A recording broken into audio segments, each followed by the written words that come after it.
આગળ 5મા શ્લોકના આભાસમાં શ્રી મહાપ્રભુજી સમજાવે છે કે ભગવદીઓ કાલને વશ કેમ રાખી શકે એવો પ્રશ્ન થાય તો નીચેના શ્લોકથી કહે છે.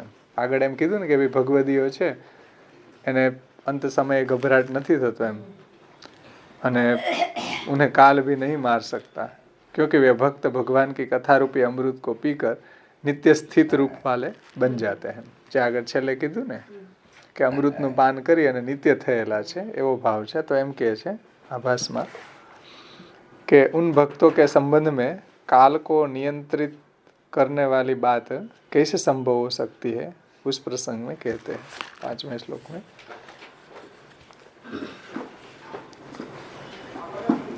तावत् कलिर्न प्रभवेत् प्रविष्टोऽपीह सर्वतः यावत् ईशो महानुर्व्याम् अभिमन्यव एकराट. અહીં કલીએ સર્વ તરફથી પ્રવેશ કરેલ હોવા છતાં જ્યાં સુધી પૃથ્વી ઉપર અભિમન્યુનો પુત્ર મહાન ચક્રવર્તી ઈશ હતો ત્યાં સુધી કલીનો પ્રભાવ ચાલ્યો નહીં. એટલે જ્યાં સુધી એનો સ્વામી એમ બધા એનો સ્વામી રાજા એમ, તો જ્યાં સુધી પરીક્ષિત હતા ત્યાં સુધી કલિકાલની કાંઈ ચાલ્યું નહીં એમ. जब तक अभिमन्यु के पुत्र महाराज परीक्षित इस विशाल पृथ्वी का एक छत्र शासन करते थे, એટલે ચક્રવર્તી રાજા હતા, तब तक सभी स्थानों में प्रविष्ट हुआ कलिकाल अपना प्रभाव स्थापित नहीं कर सका. એટલે જે એને 5 સ્થાનો આપ્યા હતા ત્યાં જ રહેતો હતો એમ, ત્યાંથી આગળ સ્પ્રેડ નથી થયો, વૈધો નથી એમ, ત્યાં ને ત્યાં રહ્યો. અને જે એના રાજ્યમાં બધા રહેવાવાળા જે 5 સ્થાનમાં પ્રવેશ્યો હતો એનો એને ત્યાગ કરેલો હતો, એટલે તો પછી એને કોઈ રેડ નહીં ને સ્કોપ. જે સ્થાનમાં કલી પ્રવેશેલો હતો એ 5 સ્થાનોનો પરીક્ષિતના રાજ્યમાં રહેવા વાળાઓએ ત્યાગ કરી દીધો. તો ઓલાને જવું ક્યાં? એ વ્યાપી ન શકે ને એમ, કારણ કે એ 5 સ્થાન જે 5 સ્થાનોમાં કલી રહેતો હતો એનો એને ત્યાગ કરેલો હતો પરીક્ષિતના રાજ્યમાં રહેવા વાળા પ્રજાઓ એમ. અને જેવા પરીક્ષિત ગયા એટલે ઓલો પછી વ્યાપ્ત થયો બધે. એમાં શ્રી મહાપ્રભુજીએ સુબોધનીજીમાં સમજાવ્યું છે, ગુજરાતીમાં તમે જો આમાં વધારે સરળ પડશે, કે તેના રાજ્યને પણ કાલનો સંબંધ થયો ન હતો, તો પછી તેના આયુષ્યને તો સંબંધ કેમ જ થાય? જો એના રાજ્યને એની પ્રજાને કાલનો સંબંધ નહોતો થયો અને પરીક્ષિતના વખતમાં એ કલિકાલ જે છે એ પણ એમાં વ્યાપ્ત નહોતો થઈ ગયો, ન થઈ શક્યો, તો પછી એના આયુષ્યને તો આ કાલનો સંબંધ કેમ જ થાય એમ? જો એના રાજ્યને ન થયો હોય, જે એનું રાજ્ય હતું, રાજ્યને પણ કાલનો સંબંધ ન થયો હોય, તો પછી એના આયુષ્યને તો સંબંધ કેવી જ રીતના થાય?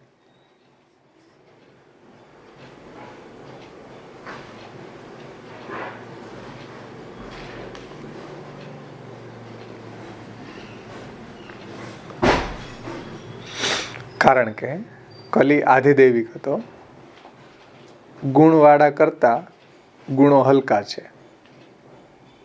એમાં 1 નંબરની ફૂટનોટ છે કે રાજામાં રહેલા ગુણો ગુણવાળા ભગવાન કરતા હલકા છે.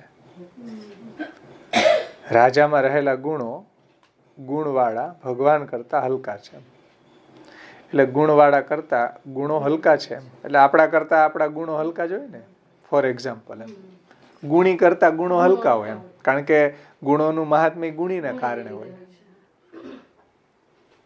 તો ગુણવાળા કરતા ગુણો હલકા છે, તેથી ભગવાને કરેલા કાલનો આણે પરાભવ કેવી રીતના કર્યો એવી કોઈ શંકા કરે. શંકા શું છે કે કલિકાલ છે એ આધિદૈવિક હતો, અને આધિદૈવિક હતો તો ગુણોવાળા કરતા ગુણો હલકા છે, મતલબ કે રાજામાં રહેલા ગુણો ગુણવાળા ભગવાન કરતા હલકા છે. તો રાજામાં રહેલા ગુણો તો હલકા છે, એક વાત એ થઈ. અને કલી છે આધિદૈવિક હતો, તેથી ભગવાને કરેલા કાલનો, અને ભગવાને કરેલો કાલ છે તો ભગવાને જ આને બનાવ્યો છે ને, તો પછી પરીક્ષિતથી એનો પરાભવ કેવી રીતના થયો એમ આ શંકા છે. તો પરીક્ષિતથી એનો પરાભવ કેમ થયો? કારણ કે ગુણવાળા કરતા ગુણો હલકા છે, તો એ ગુણોવાળો કોણ? તો કે પરીક્ષિત. ભગવાન કદાચ એનો પરાભવ કરે તો થઈ શકે, પણ પરીક્ષિત એટલા તો એના ગુણ જ છે, એનાથી કેમ પરાભવ થઈ શકે? આ શંકા છે કે ભાઈ પરીક્ષિતથી કલીનો પરાભવ કઈ રીતે થયો એમ. કારણ કે આ કલી છે એ તો આધિદૈવિક હતો અને ગુણવાળા કરતા ગુણો હલકા છે. તેથી ભગવાને કરેલા કાલનો આણે પરાભવ કેવી રીતના કર્યો? ભગવાને બનાવેલો આ કાલ, એનો પરાભવ પરીક્ષિતે કેવી રીતના કર્યો? કારણ કે રાજામાં રહેલા ગુણો ગુણવાળા ભગવાન કરતા હલકા છે, એટલે આશંકા થઈ છે. તેથી પ્રવેશ કરેલ હોવા છતાં એમ કહેલું છે. એટલે શ્લોકમાં એમ કીધું ને કે એના રાજ્યમાં પ્રવેશ કરેલો હોવા છતાં પણ જ્યાં સુધી પરીક્ષિતનું રાજ્ય હતું ત્યાં સુધી કલીનો પ્રભાવ ચાલ્યો નહીં એમ. શ્લોકમાં એમ કીધું ને, પ્રવેશ કરેલ હોવા છતાં, કલીએ સર્વ તરફથી પ્રવેશ કરેલ હોવા છતાં પણ નહીં. તેથી કહે છે કે પ્રવેશ કરેલ હોવા છતાં પણ એમ કહેલું છે. જેમ એના માટે એક દ્રષ્ટાંત આપે છે એ વાતને સમજાવવા માટે, કે જેમ મણીથી અગ્નિ રોકાઈ જાય છે તેમ રાજા હતો ત્યાં સુધી કલી છે એ રોકાઈ ગયો. એટલે એવી મણી આવે છે કે એ મણી જો આપણી પાસે હોય તો અગ્નિનું દાહકત્વ આપણને ન થાય એમ. અગ્નિમાં તમે હાથ નાખો તો મતલબ અગ્નિ તમને બાળી ન શકે એમ, એવો મણી આવે. ભાગવતમાં એક શ્યમંતક મણીનો પ્રસંગ આવે કે કેટલા હજારો કિલો એ સોનું આપતો શ્યમંતક મણી રોજ. મણીના એવા પ્રભાવ હતા એમ કે મણી જો આપણી પાસે હોય તો અગ્નિ બાળી ન શકે એમ. હાલું એક પિક્ચર એ આવ્યું હતું મિસ્ટર ઇન્ડિયા. એટલે અનિલ કપૂર પાસે ઓલું કડું હોય, કડું જયારે પહેરેલું હોય, કડું હતું ત્યારે એ કોઈને દેખાય જ નહીં એમ. જાતો હોય તો ભાઈ લાલ પ્રકાશ હોય તો દેખાય. પ્રસંગ જોયું ને તમે બચ્ચન ઓલાનો અનિલ કપૂરનો કે ભાઈ એ કડું હતું, કડું એ જ્યાં સુધી પહેરી લે તો એ કોઈ ન દેખાય, એ દેખાય જ નહીં આમ. જાતો હોય તોય ન દેખાય. પછી લાલ જો પ્રકાશ ઉપરથી લાઈટ ચાલુ થાય ને તો દેખાય, નહીં તો ન દેખાય, આજુબાજુ ન દેખાય. તો ઓલા બધા વિલન ના માણસો ઓલો ઢીસું ઢીસું આજુબાજુ ઓલો અમરીશ પુરી કે સ્ટોપ ઇટ, મને મારી નાખશો કાકાવી કે ઓલો દેખાતો હતો તો બાજુમાં જ હતો.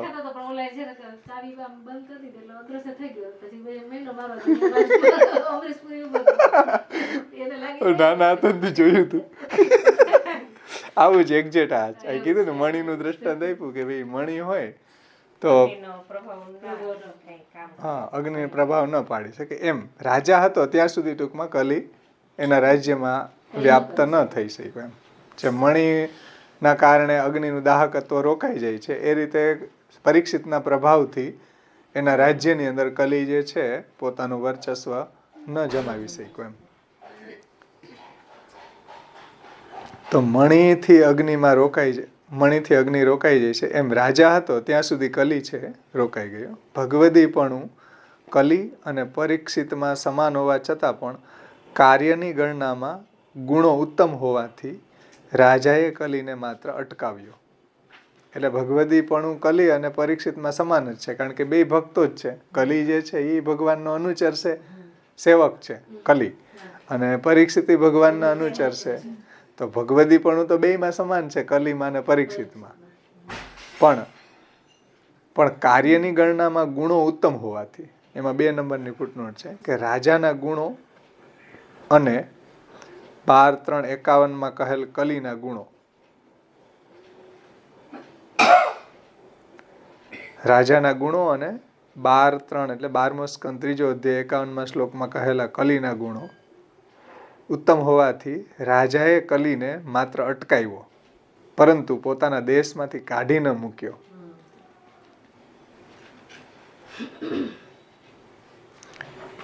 એટલે આજે 12મા સ્કંદની અંદર ચોથો ભાગ છે ને, એમાં આપો ચોથો ભાગ છે ને 12મા સ્કંદનો 3જો અધ્યાય 12:3:51 એ વાત કહી છે કે હે રાજા, આમ તો કલિયુગ છે એ દોષનો ભંડાર છે, પરંતુ મેં એક બહુ મોટો ગુણ છે કે માત્ર શ્રી કૃષ્ણનું કીર્તન કરવાથી સંસારની સર્વ આસક્તિઓ છૂટી જાય છે અને પરમાત્માની એને પ્રાપ્તિ થઈ જાય છે. કલિયુગની અંદર આમ દોષનો ભંડાર છે, પણ જો ભગવાનના ભજન કરવામાં આવે તો એને બંધનમાંથી એ મુક્ત થઈ જાય છે. એટલે એની વિશેષતા બતાવી છે. અહીં કીધું ને કે પરીક્ષિતમાં અને કલીમાં ભગવદીપણું સમાન છે, છતાં પણ કાર્યની ગણનામાં ગુણો ઉત્તમ હોવાથી રાજાએ કલીને માત્ર અટકાવ્યું એમ, પરંતુ પોતાના દેશમાંથી કાઢી ન મૂક્યો. એમાં ગુણો જે છે તો રાજાના ગુણો અને 12:3:51 કહેલા કલીના ગુણો, જે ગુણો બતાવ્યા ને આમાં કે ભાઈ કલિયુગ છે એ દોષનો ભંડાર છે, પણ જો કૃષ્ણચેત સેવ્યતે ભક્ત્યા કલિસ્તસ્ય ફલાય. હિન્દીમાં એને એ વાતને એ રીતે સમજાવી છે કે राजा परीक्षित के राज्य में रहता हुआ कलिकाल भी अपने कार्यों को न करता हुआ रुका पड़ा है. ऊपरથી 7 ને 8 લીટીમાં ऊपरથી લઉં થોડું. जिस प्रकार एक विशेष प्रकार की मणि जिसका नाम प्रतिबंधक मणि भी होता है, प्रतिबंध मणि भी होता है, उसके प्रयोग से काष्ठ में लगी हुई अग्नि जहाँ की तहाँ रुक जाती है, आगे नहीं बढ़ती. એમ એવો પ્રતિકાલ અગ્નિનો પ્રતિબંધક જે મણિ છે એનાથી અગ્નિ આગળ વધી શકતી નથી. उसी प्रकार राजा परीक्षित के राज्य में रहता हुआ कलिकाल भी अपने कार्यों को न करता हुआ रुका पड़ा.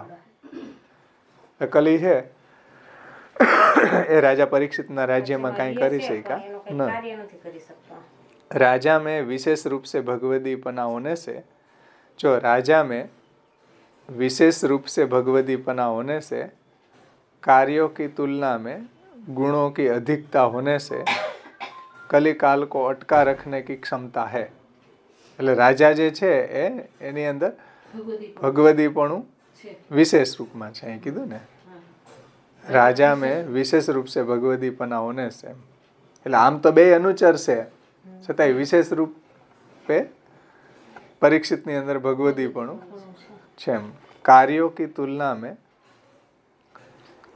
तुलना में गुणों की अधिकता होने से, એટલે કલિકાલ જે છે એને તો જે કાર્ય સોંપ્યું એ કરે, તો એની કમ્પેરિઝનમાં गुणों की अधिकता होने से कलिकाल को अटक रखने की क्षमता है. કારણ કે આમાં ગુણો છે ને પરીક્ષિતની અંદર, ઉપર કીધું ને રાજામાં રહેલા ગુણો અને ગુણવાળા ભગવાન.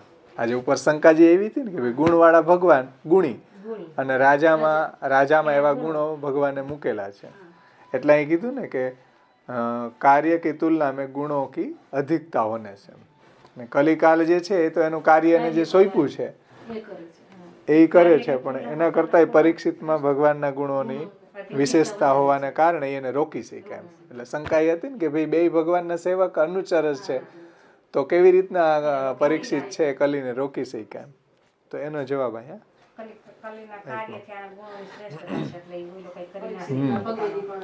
કેવી રીતના, તો કે જે રીતે પ્રતિબંધક મણિ હોય અગ્નિને રોકી દે છે એ રીતે પરીક્ષિતને એ મણિની જગ્યાએ ગણ્યો કે ભાઈ એવો સામર્થ્ય ભગવાનના ગુણોવાળા હતા એટલે એ કલીને રોકી શક્યા. તો એ કેવી રીતના, તો એના 12મા સ્કંદના 3જા અધ્યાયના 51મા શ્લોકમાં એમ કીધું છે કે કલેર દોષો નિધે રાજન એકો અસ્તિ મહાન ગુણ. કલી દોષનો ભંડાર હોવા છતાં એક એનામાં મોટો ગુણ છે. કીર્તનાદેવ કૃષ્ણસ્ય મુક્ત બંધો પરમ રજ. જો કૃષ્ણનું કીર્તન કરવામાં આવે તો માણસ મુક્ત થઈ જાય છે. મુક્ત બંધો પરમ રજ, જે હમણાં આપણે શ્લોક જોયો ને એ શ્લોક છે કે શ્રી કૃષ્ણનું કીર્તન કરવાથી સંસારની સર્વ આસક્તિઓથી છૂટી જાય છે અને પરમાત્માની પ્રાપ્તિ એને થઈ જાય છે.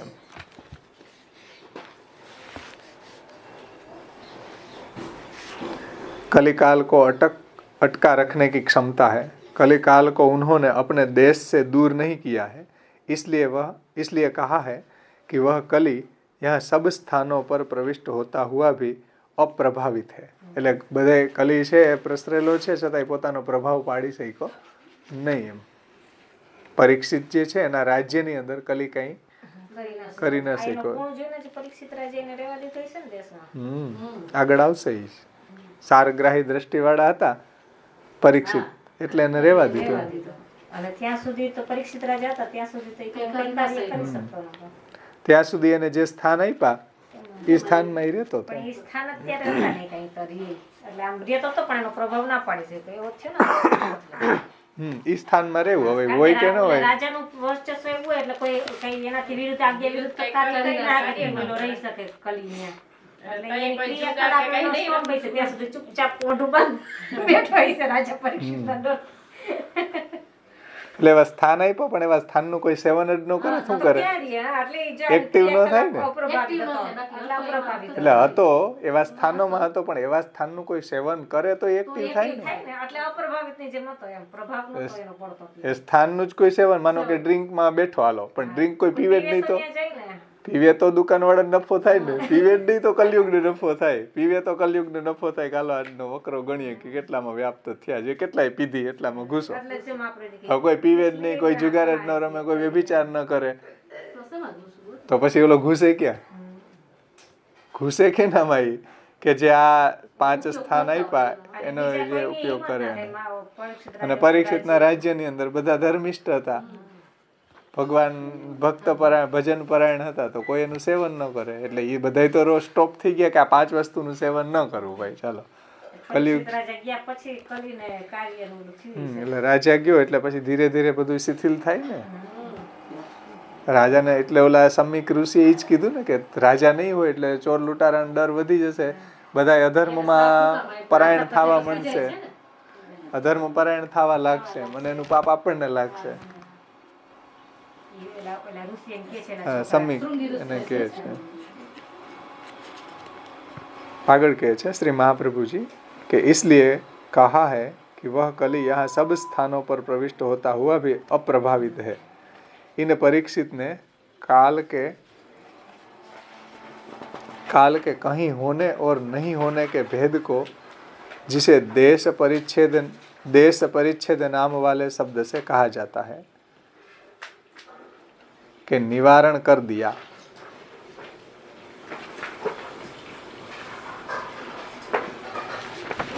मतलब કે એને અહીં કીધું ને કે એનો પ્રભાવ ચલાવી ન શક્યો એમ. इस परीक्षित ने काल के कहीं होने और नहीं होने के भेद को जिसे देश परिच्छेद नाम वाले शब्द से कहा जा रहा है. એટલે શ્લોકની અંદર જે કીધું ને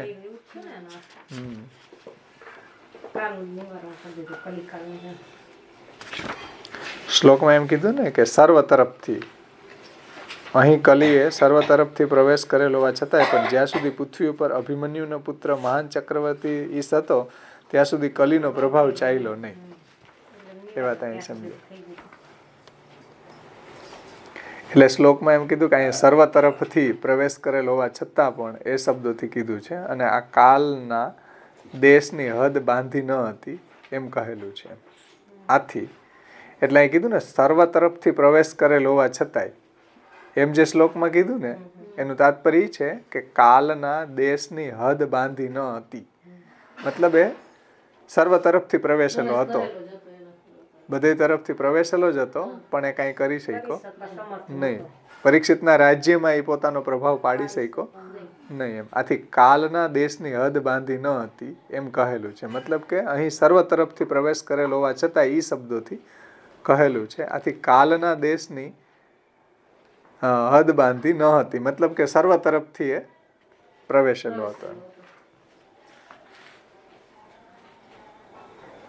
પછી કોઈ એવો પ્રશ્ન કરે કે ભાઈ આ કાલ જે છે એ તો ભગવાને કરેલો છે, ભગવાને પ્રગટ કર્યો છે, ભગવાનનો અનુચર છે, તો ભગવાને કરેલ કાલનો અટકાવ પણ કેવી રીતના કરી શકાય એમ કોઈ બી શંકા કરે તો એવો પ્રશ્ન થાય તો એને કહે છે કે ઈશ એમ કહેલું છે. મેં કીધું ને ઈશ ચક્રવર્તી ઈશ હતો એમ. અભિમન્યુનો પુત્ર મહાન ચક્રવર્તી ઈશ હતો, મતલબ બધાયનો એ સ્વામી હતો. તો ઈશ શબ્દથી એમ કહ્યું છે કે ભગવાને પરીક્ષિતમાં પ્રવેશ કરેલો હોવાથી અથવા તો તેને ઐશ્વર્ય આપેલું હોવાથી તે ઈશ હતો. હવે ઈશ કેવી રીતના હતો પરીક્ષિત? તો કે ભગવાને એમાં પરીક્ષિતમાં પ્રવેશ કરેલો હતો, અથવા તો ભગવાને જ એને એવું ઐશ્વર્ય એવું સામર્થ્ય ભગવાને જ પરીક્ષિતને આપેલું હતું, એના કારણે ઈશ હતો એમ. કારણ કે રાજાની અંદર એવું સામર્થ્ય ભગવાન મૂકે છે એમ. ધર્મપરાયણ રાજા હોય, શાસ્ત્ર અનુસાર જો એ રાજ્ય કરતા હોય તો ભગવાન જ પોતાનું સામર્થ્ય એ રાજામાં મૂકે તો જ કરી શકે એવું. અત્યારની વાત નથી. ભગવાન એટલે જે ધર્મ સાપેક્ષ રાજાઓ હોય, ધર્મનિષ્ઠ રાજા હોય એની વાત છે કે ભગવાને પરીક્ષિતમાં પ્રવેશ કરેલો, કારણ કે ઐશ્વર્ય ઈચ્છતા જે છે એ ભગવાનનો ધર્મ છે અને ભગવાન જેમાં મૂકે એ રાજા બની શકે એમ. તો ભગવાને પરીક્ષિતમાં પ્રવેશ કરેલો હોવાથી અથવા તો એને ઐશ્વર્ય આપેલું હોવાથી તે પરીક્ષિત રાજા છે ઈશ હતો, કારણ કે તે કરવાને, ન કરવાને અને કરેલું ફેરવવાને શક્તિમાન હતા. જેમ ભગવાનમાં કર્તૃમ અકર્તૃમ અન્યથા કર્તૃમ સામર્થ્ય છે, એવું સામર્થ્ય ભગવાનની કૃપાથી પરીક્ષિતમાં પણ હતું એમ. એવું સામર્થ્ય ભગવાનમાં પણ હતું એમ. અને નાના નાના લેવલ ઉપર આપણામાંય હોય છે, એવું નથી. કરવાનું કરીએ, ન કરવાનું કરીએ, અન્યથા તો કરીએ જ પાછું. થોડું તો આવે ને ઠાકોરજીના જીવ છીએ તો એના ઠાકોરજી વિશાળ છે તેનો વિશાળ સામર્થ્ય આપે, નામ છે તો જેટલું હોય. હા, આંશિક રૂપમાં.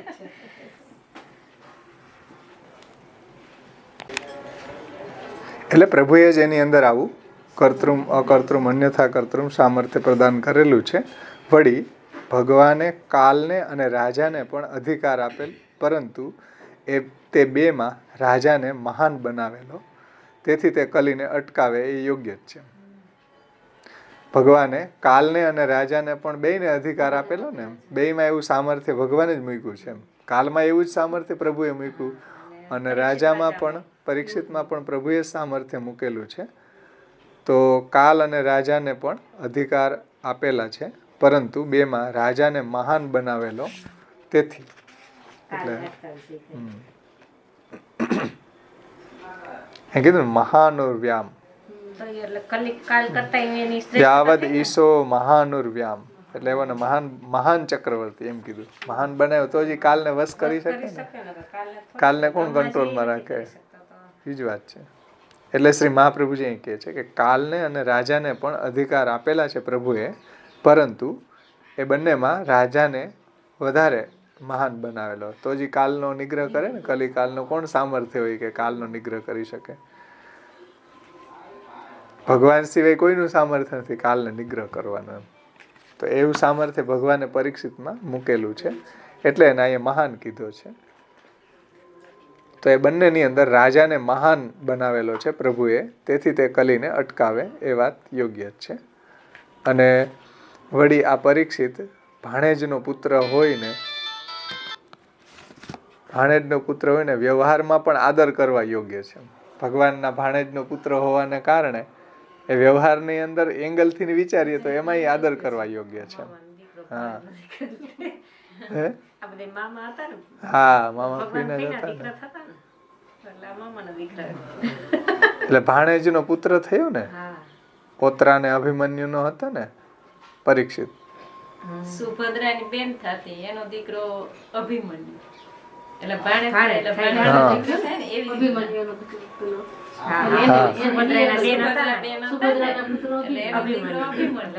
દીકરો. એમાં મને બહુ ઊંડું ન ઉતરી કીધું આપણે વાંચી જાવ, આપણે આમાં કઈ ઊંડું નથી કેવું, આપણે ખબર ન પડે. વળી હેરાન થાય તો કે કેવી રીતના ભાણેજનો પુત્ર. કઈ નઈ આવું મન નથી સમજાણું. જો કેવી રીતના ભાણેજનો પુત્ર થાય, કારણ કે રિલેશનમાં આપણે બહુ ટૂંકા પડીએ. હા, એ રીતે મને ખબર નથી. કઈ ગરીબ સારી કઈ ન હોય ખબર પડે આમાં. કઈ ખબર ન, ભૂલા પડી જાય આમાં. આપણને સંબંધમાં, રિલેશનમાં ભૂલા પડી જાય. તમને બધાને પાકું થઈ ગયું આમ જીવતા હોય તમે, જીવતા હોય. હમણાં કંચન માસી કોના લગ્ન હતા, કઈક કીધું હમણાં લગ્ન હતા ને, કોના હતા? જો મામાજી દીકરાની દીકરી ના. મારું તો બેર જ મારતું બંધ થઈ ગયું. આપણે કઈ બોલવાનું નહીં, સાંભળી લેવાનું. જીવો અડિયો દડિયો નાખો એની ઉપર, આપણને કઈ ખબર ન પડે ભાઈ. એટલે મેં કીધું આપણે વાંચી જાવ, આપણામાં કઈ ચોખવટ નથી પાડવી. વળી હલવાય તો શું કરવું ભાઈ? ગામમાં હાલ્યા લગ્ન કરવા આવ્યા હતા જુનાગઢ પાછા રહ્યા અમારા મકાન એટલે લોકો ત્યાં એકને મોકલી દેવું હાલો એટલે બધે એક જ જઈ હવે કેટલું થઈ ગયું છે સારું વળી પાછું જો એને આ ઐશ્વર્યામાં મૂક્યું છે ભક્ત છે એને પાછો લોકના એંગલથી રિલેટિવ છે એમ વ્યવહારમાં આદત થાય ને પાણી હા તો વ્યવહારના એંગલથી ની પાછા જો કે વળી કહીને પાછી એની વિશેષતા બતાવી એમ કે વળી પરીક્ષિત ભાણેજનો પુત્ર હોઈને વ્યવહારમાં આદર કરવા યોગ્ય હતા એટલે વ્યવહારની અંદર એ ભાણેજ હોય એ આદરણીય જ હોય ને વધારે ભાણેજ એમ એમાં વધારે આદર હોય એમ કલી તો વાહન રૂપ હતો એમ અને કલી જે છે એ તો ભગવાનના વાહન રૂપ છે પણ પરીક્ષિત છે એ તો ભગવાનનો ભાણેજ છે એમ એટલે એની વિશેષતા છે એમ કમ્પેરિઝન ચાલે છે બેયનું કલીનો સંબંધ ભગવાન રહે બે અનુચર જ છે ભગવાનના છતાંય ભગવાને પરીક્ષિતમાં એવું ઐશ્વર્ય વધારે મૂક્યું છે એટલે મહાન અને ઈશ બે સંબોધન એને આપ્યા ને મહાન છે ઈશ છે અને એની અંદર કર્તૃમ અકર્તૃમ વગેરે સામર્થ્ય છે અને રિલેશનના એંગલથી કલી છે એ તો ભગવાનનું વાહન છે અને પરીક્ષિત તો ભગવાનના ભાણેજ છે તો એ એંગલથી એની શ્રેષ્ઠતા બતાવી છે શ્રી મહાપ્રભુજી એમ સમજાવે છે તેથી પણ આ મહાન હતો એમ એટલે કલી જે છે એ તો વાહન રૂપ જ હતો તેથી પણ એટલે કલીથી પણ પરીક્ષિત જે છે મહાન છે એ ભાણેજ છે એમ એ એંગલથી વળી કલી અમુક દેશમાં અંશથી રહેતો હતો કારણ કે બીજા 8 દેશોમાં ત્રેતાયુગની સમાન કાલ હતો એવું વચન છે એટલે અમુક અંશથી જ રહેતો હતો અમુક દેશોની અંદર તો ત્રેતાયુગનો જ કાલ હતો હજી એમ એટલે ત્યાં કલીનો પ્રવેશ હતો જ નહીં ટૂંકમાં એમ અમુક અંશથી જ હતો મતલબ કે અમુક દેશોની અંદર તો ત્રેતાયુગ જ ચાલતો હતો હજી ત્યાં તો એનો પ્રવેશ નહોતો હજી એમ એટલે કહે છે કારણ કે બીજા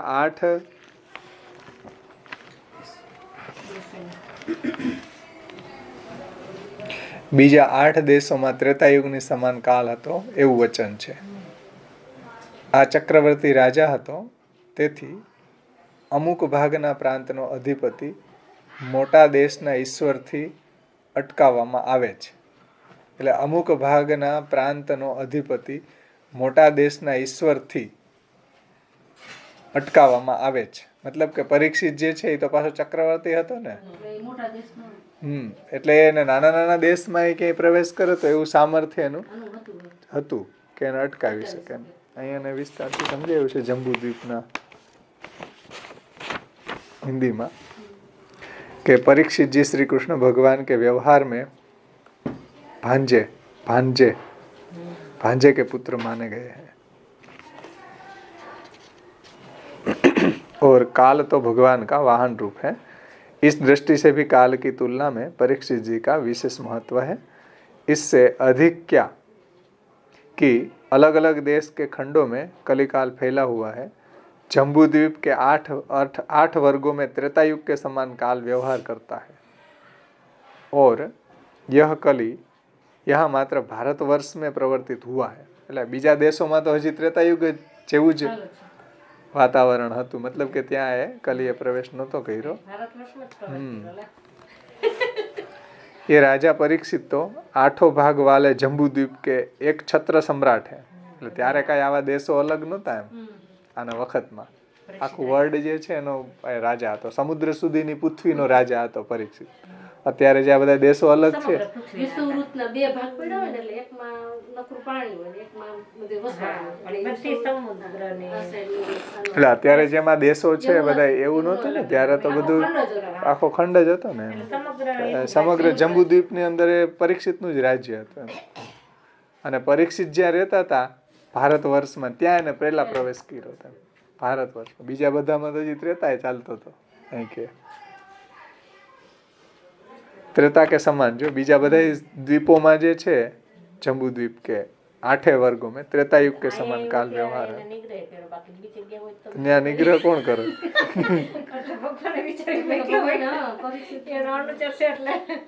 और यह कली यहाँ मात्र भारतवर्ष में ही प्रवर्तित हुआ है ये राजा परीक्षित तो 8 भाग वाले जम्बूद्वीप के एक छत्र सम्राट है और इस कली काल के पास भारतवर्ष का ही छोटा भूखंड है कारण कि न्याय प्रवर्तो ने, इसलिए छोटे भाग का शासक संपूर्ण भूखंड के महान शासक के अधीन रहेगा ही.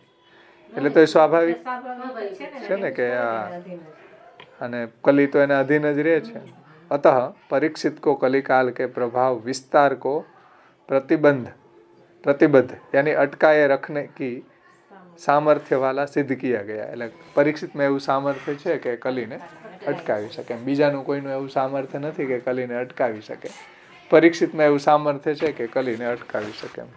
તો બધી વેરિએશનથી મહાપ્રભુજીએ સમજાવ્યું કયા એંગલથી પરીક્ષિતની શ્રેષ્ઠતા છે. કે બે અનુચર જ છે છતાંય પરીક્ષિત જે છે એની અંદર ભગવાનના ગુણો વિશેષ છે.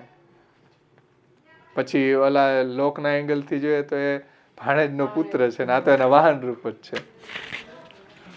પછી ઈશ છે, બીજું સંબોધન આપ્યું છે કે મહાન છે. ત્યાર પછી આગળ શ્રી મહાપ્રભુજી સમજાવે છે 6ઠા શ્લોકના આભાસમાં કે કાલ में ही कलयुग प्रवृत्त हुआ है. એટલે આમ જોઈએ તો કાલ સળંગ છે ને, તો કાલની અંદર જ કલયુગ પ્રવિષ્ટ થયો છે. इसे किस लिए स्वीकार नहीं करते हो. કોઈ એવી શંકા કરે કે કાલની અંદર તો એ પ્રવિષ્ટ થયો જે ત્રેતાનો કાળ, સતયુગ, ત્રેતા, દ્વાપર, કલી, तो તમે શા માટે એને રોકી રહ્યા છો, સ્વીકાર નહીં करते हो.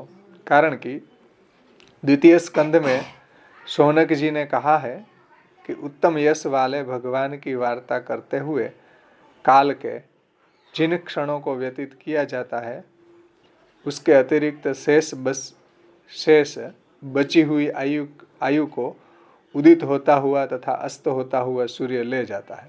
એટલે બીજા સ્કંદની અંદરનું આ વાક્ય છે. બીજો સ્કંદ 3જો અધ્યાયનો 17મો શ્લોક.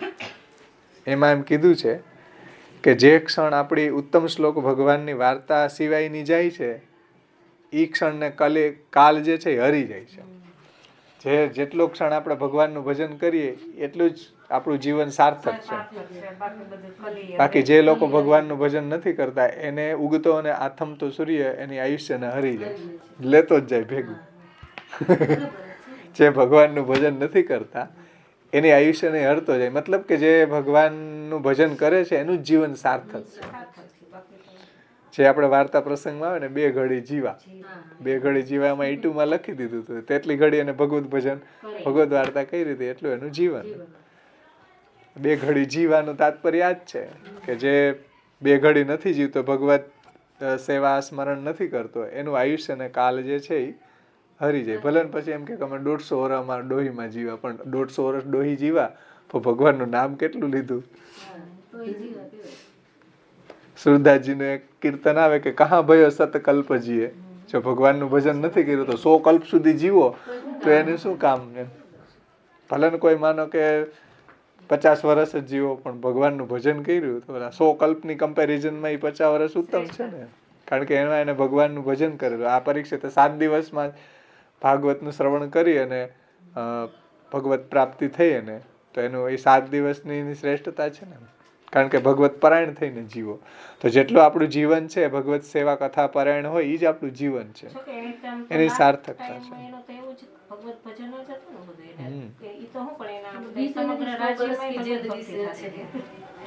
ધર્મિષ્ઠ જ હતા ને રાજા તો એમ છેલ્લે અમર બનાવી દીધા એમ ભગવત કથા.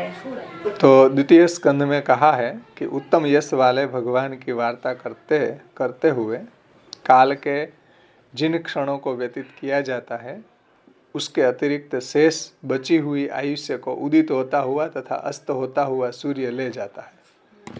मतलब કે જે ભગવત સેવા ભગવત કથા પરાયણ નથી એનો આયુષ્યને ઉગતો અને આથમતો સૂર્ય હરી લે છે. अतः जिस काल में भगवान की वार्ता होती हो उसे सूर्य नहीं हर सकता. જે કાલની અંદર ભગવત ભજન થાય એટલું આપણું આયુષ્યની, એટલું આપણું જીવનની સાર્થકતા છે, એને સૂર્ય નથી હરી શકતો. મતલબ કે એટલું આપણું જીવન સાર્થક છે, એના સિવાયનું જીવન વ્યર્થ છે. કહેવાનું તાત્પર્ય અહીંયા આ રીતે સમજવાનું કે ભાઈ જેટલો સમય આપણે ભગવત ભજન કર્યું એટલે શ્રી મહાપ્રભુજી આપણને એવું ગોઠવી દીધું કે આપણું આખું જીવન જ સેવામાં. તમે જાગોથી સુવો ત્યાં સુધી સુવી સેવા છે, જાગવી સેવા છે, આજીવિકાએ જાવું એ સેવા છે. આપણા બધી જ ક્રિયાકલાપો છે અને ભગવત સેવાનું અંગ મહાપ્રભુજીએ બનાવી દીધા. એટલે આપણું જીવન તો સેવા વિહીન હોય જ ન શકે એમ. જો ઠાકોરજી ઘરમાં બિરાજતા હોય અને આપણું જીવન સેવા કથા પરાયણ હોય તો પછી કોઈ બધા ક્રિયાકલાપો ભગવત સેવાનું અંગ બની જાય. તો આપણું તો જીવનની સાર્થકતા છે. નહીંતર બધાયનું જીવનને સૂર્ય જે છે ઉગતો અને આથમતો હરી જાય છે, પણ જે ભગવત સેવા કથા પારાયણ છે એનું આયુષ્ય સાર્થક થાય છે. હરી જાય છે એટલે કોઈ ફિઝિકલી વૃદ્ધ નહીં થાય કે મરશે નહીં એવું નહીં, પણ એના જીવનની સાર્થકતા છે કે ભાઈ એને જીવી ગયા, એને જીવી લીધું એમ, ભગવત ભજન કરી લીધું એમ. ઓછું જીવા પણ સારું જીવા એવું. इसलिए सूर्य की गति से गणना करने में काल का परिच्छेद यानी कि विभाग होता है. એટલે આ રીતે જો સૂર્યની ગતિની ગણના કરીએ આપણે તો કાલનો વિભાગ થયો ને. ऊपर એમ કીધું ને काल में ही कलयुग प्रवृत्त हुआ है, तो इसलिए सूर्य की गति से गणना करने में काल का परिच्छेद यानी कि विभाग होता है. तब सतयुग, त्रेतायुग आदि युगों का व्यवहार होता है. એટલે આ રીતે સૂર્યની ગતિને કારણે ગણના કરવામાં આવે તો કાલનો પરિચ્છેદ થયો ને કે ભાઈ કલિયુગ છે તો 4,32,000 વર્ષનો કલિયુગ એમ. એનાથી 2 ગણો છે દ્વાપર, એનાથી 2 ગણો ત્રેતા, એનાથી 2 ગણો સતયુગ એમ. તો આ રીતે કાલ કન્ટિન્યુટીમાં આ યુગો આવી રહ્યા છે. તો સતયુગ, ત્રેતા, દ્વાપર એવો વ્યવહાર આપણે કરીએ છીએ. તો इससे प्रसंग में आने वाले बढ़े चढ़ेपन को कहना चाहिए. इस न्याय से भगवान की वार्ता करते हुए राजा की आयु से और भगवान से काल ही उत्तम है, ऐसा क्यों नहीं कहा गया? आशंका है कि इससे प्रसंग में आने वाले बढ़े चढ़ेपन को कहना चाहिए. એટલે એક ન્યાય છે કે જે શ્રેષ્ઠ હોય એની જ મહત્તા હોય ને એમ.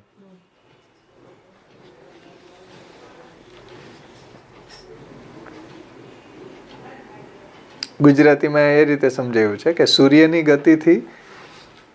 ગતિથી ગણના કરતા, એટલે આપણે એની ગતિથી જ ગણના કરીએ ને કે ભાઈ એક રાત થયો, દિવસ થયો, આ રાત અને દિવસનો, હા, તો સૂર્યની ગતિથી આપણે ગણના કરીએ છીએ.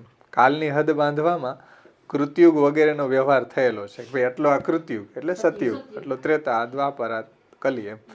તેથી જેની કથા ચાલે છે એનું ઉત્તમપણું કહેવાના નિયમ પ્રમાણે, મતલબ કે જેની કથા ચાલતી હોય એની આપણે શ્રેષ્ઠતા બતાવીએ ને. જેની લગ્નમાં ગયા હોય એના ગીત ગાવાના હોય એમ, તો એ ન્યાય કહેવાય. જેની જાનમાં ગયા એના ગુણ ગાવાના. એટલે જેની કથા ચાલતી હોય એની શ્રેષ્ઠતા બતાવવી જોઈએ. તો જેની કથા ચાલે એનું ઉત્તમપણું કહેવાના નિયમ પ્રમાણે પરીક્ષિતના આયુષ્ય અને ભગવાને કાલને જ ઉત્તમ કરેલો.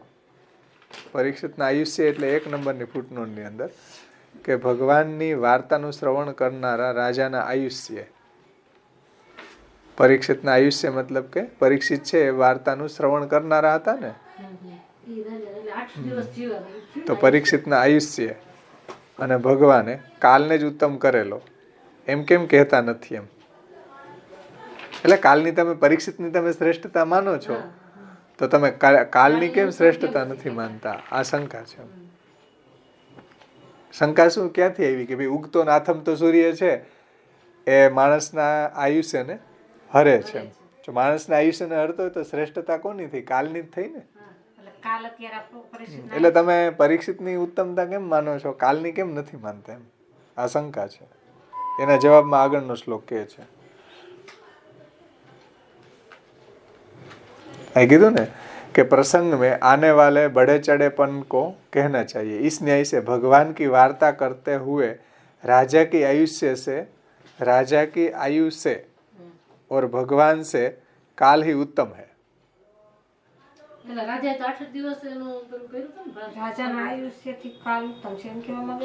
પરીક્ષિતના આયુષ્ય મતલબ પરીક્ષિતના આયુષ્ય એટલે હું પરીક્ષિત ભગવાનની વાર્તાનું શ્રવણ કરનારા રાજાના ભગવાનની વાર્તાનું શ્રવણ કરનારા રાજાના આયુષ્ય. તો ભગવદ વાર્તાનું એને જે શ્રવણ કર્યું હતું એ રાજાના આયુષ્ય, એના અહીંયા પરીક્ષિતના આયુષ્ય અને ભગવાને કાલને જ ઉત્તમ કરેલો છે. એમ કેમ નથી કહેતા? કારણ કે પરીક્ષિત જે છે પરીક્ષિતના આયુષ્યને જ ઉત્તમ કહે નહીં તો કાલને કેમ ઉત્તમ નથી ગણતા? એમ કહેવા માંગે છે? નહીં, પરીક્ષિતના આયુષ્ય અને ભગવાને કાલને જ ઉત્તમ કરેલો. તો પરીક્ષિતને આયુષ્ય એટલે અહીં કીધું ને એની છેલ્લે અંત તો થયો ને, તો શ્રેષ્ઠતા તો કાલની જ થઈ ને. તો અને ભગવાને કાલને ઉત્તમ બનાવ્યો છે, તો તમે પરીક્ષિતની શ્રેષ્ઠતા કેમ બતાવો છો, કાલની કેમ નથી બતાવતા એમ? એટલે એના જવાબમાં આગળનો શ્લોક કહે છે કે ભાઈ અમે આટલા માટે પરીક્ષિતની ઉત્તમતા બતાવીએ છીએ, કાલની ઉત્તમતા અમે નથી બતાવતા. એનું કારણ એ શંકા એ છે કે તમે પરીક્ષિતની ઉત્તમતા કેમ બતાવો? ભગવાને કાલને ઉત્તમ જ બનાવ્યો છે ને, કારણ કે એ ભગવાનનો સેવક છે. હે એની આયુષ્ય પૂરી તો થઈ જ ને આની પરીક્ષિત શંકા કરે છે ને, એટલે એને ઉત્તમ ગણો એવું શંકા એવી છે. કલીને ઉત્તમ ગણો. હા, પરીક્ષિત કરતા એને જ કેમ ઉત્તમ ગણો છે? એની અંતે તો આયુષ્ય તો પૂરી થઈ જ છે, તો પછી એને કેમ ઉત્તમ નથી ગણતા? એમ જ ને, એવું જઈશે. એવું જઈશે એમ નહીં, તમે અત્યાર સુધી આ પરીક્ષિતની શ્રેષ્ઠતા બતાવી ને, કલિકાલનું ને પરીક્ષિતનું કમ્પેરિઝન ચાલ્યું, એમાં પરીક્ષિત તો બધી ગણના જે ચાલે છે એ તો કાલની જ બધી મહત્તા બતાવી કે ભાઈ ઉગતો ને આથમતો સૂર્ય છે, બધાના આયુષ્યને હરી જાય છે, તો કાલની મહત્તા બતાવી ને. કાલમાં જ આ બધું આવે, સતયુગ ત્રેતા અહીં કીધું ને, તો એની શ્રેષ્ઠતા બતાવી જોઈએ ને. અને ભગવાને કાલને તો ઉત્તમ બનાવ્યો, ભગવાને જ બનાવ્યું કાલને ઉત્તમ. અને જેની કથા ચાલી રહી હોય એને જ ઉત્તમપણું બતાવવું છે ને, એ નિયમ પ્રમાણે. આપણે એમ કીધું ને કે ભાઈ જેને અહીં કીધું કે જેની કથા ચાલે છે એનું ઉત્તમપણું કહેવાના નિયમ પ્રમાણે પરીક્ષિતના આયુષ્ય અને ભગવાને કાલને ઉત્તમ કરેલો છે. તો પરીક્ષિતના આયુષ્યને કમ્પેરિઝન અને ભગવાને એને ઉત્તમતા બતાવી છે, કાલને બતાવ્યો છે. અને પરીક્ષિતના આયુષ્ય તો એનામાં 1 નંબરની ફૂટનોટ છે કે ભગવાનની વાર્તાનું શ્રવણ કરનારા રાજાના આયુષ્ય. તો ભગવાનની આગળ એમ કીધું ને કે ભગવાનની વાર્તામાં જેનો સમય જાય છે એની આયુષ્યને કાલ હરતો નથી. એમ ઉપર જે જ કમ્પેરિઝન કર્યું, તો એનામાં ફૂટનોટ આપી કે ભગવાનની વાર્તાનું શ્રવણ કરનારા રાજાના આયુષ્ય. તો ભગવાનની વાર્તાનું શ્રવણ કર્યું છે અને પરીક્ષિતે, તો એના કમ્પેરિઝનમાં તમે જુઓ કે કલિકાલની શ્રેષ્ઠતા બતાવી જોઈએ ને, ભગવાને પાછા કાલને જ ઉત્તમ બતાવ્યો છે. એવું તમે કેમ નથી કહેતા? એમ એ શંકા છે.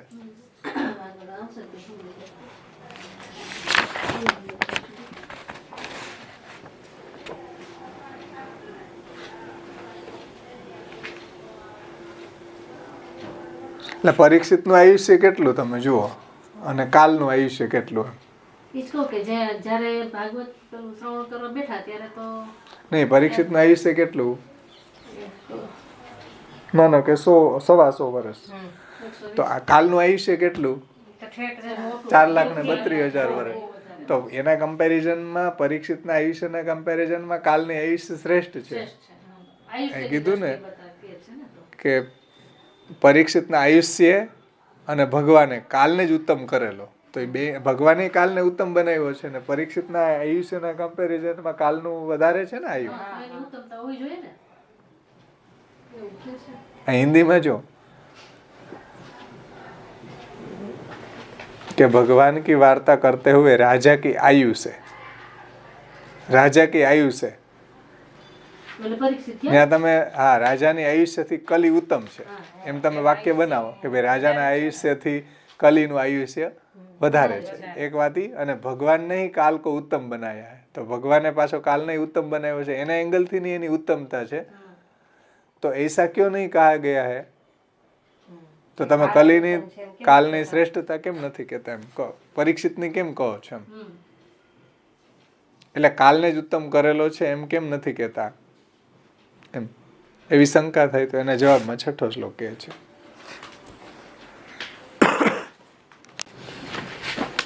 6થો શ્લોક.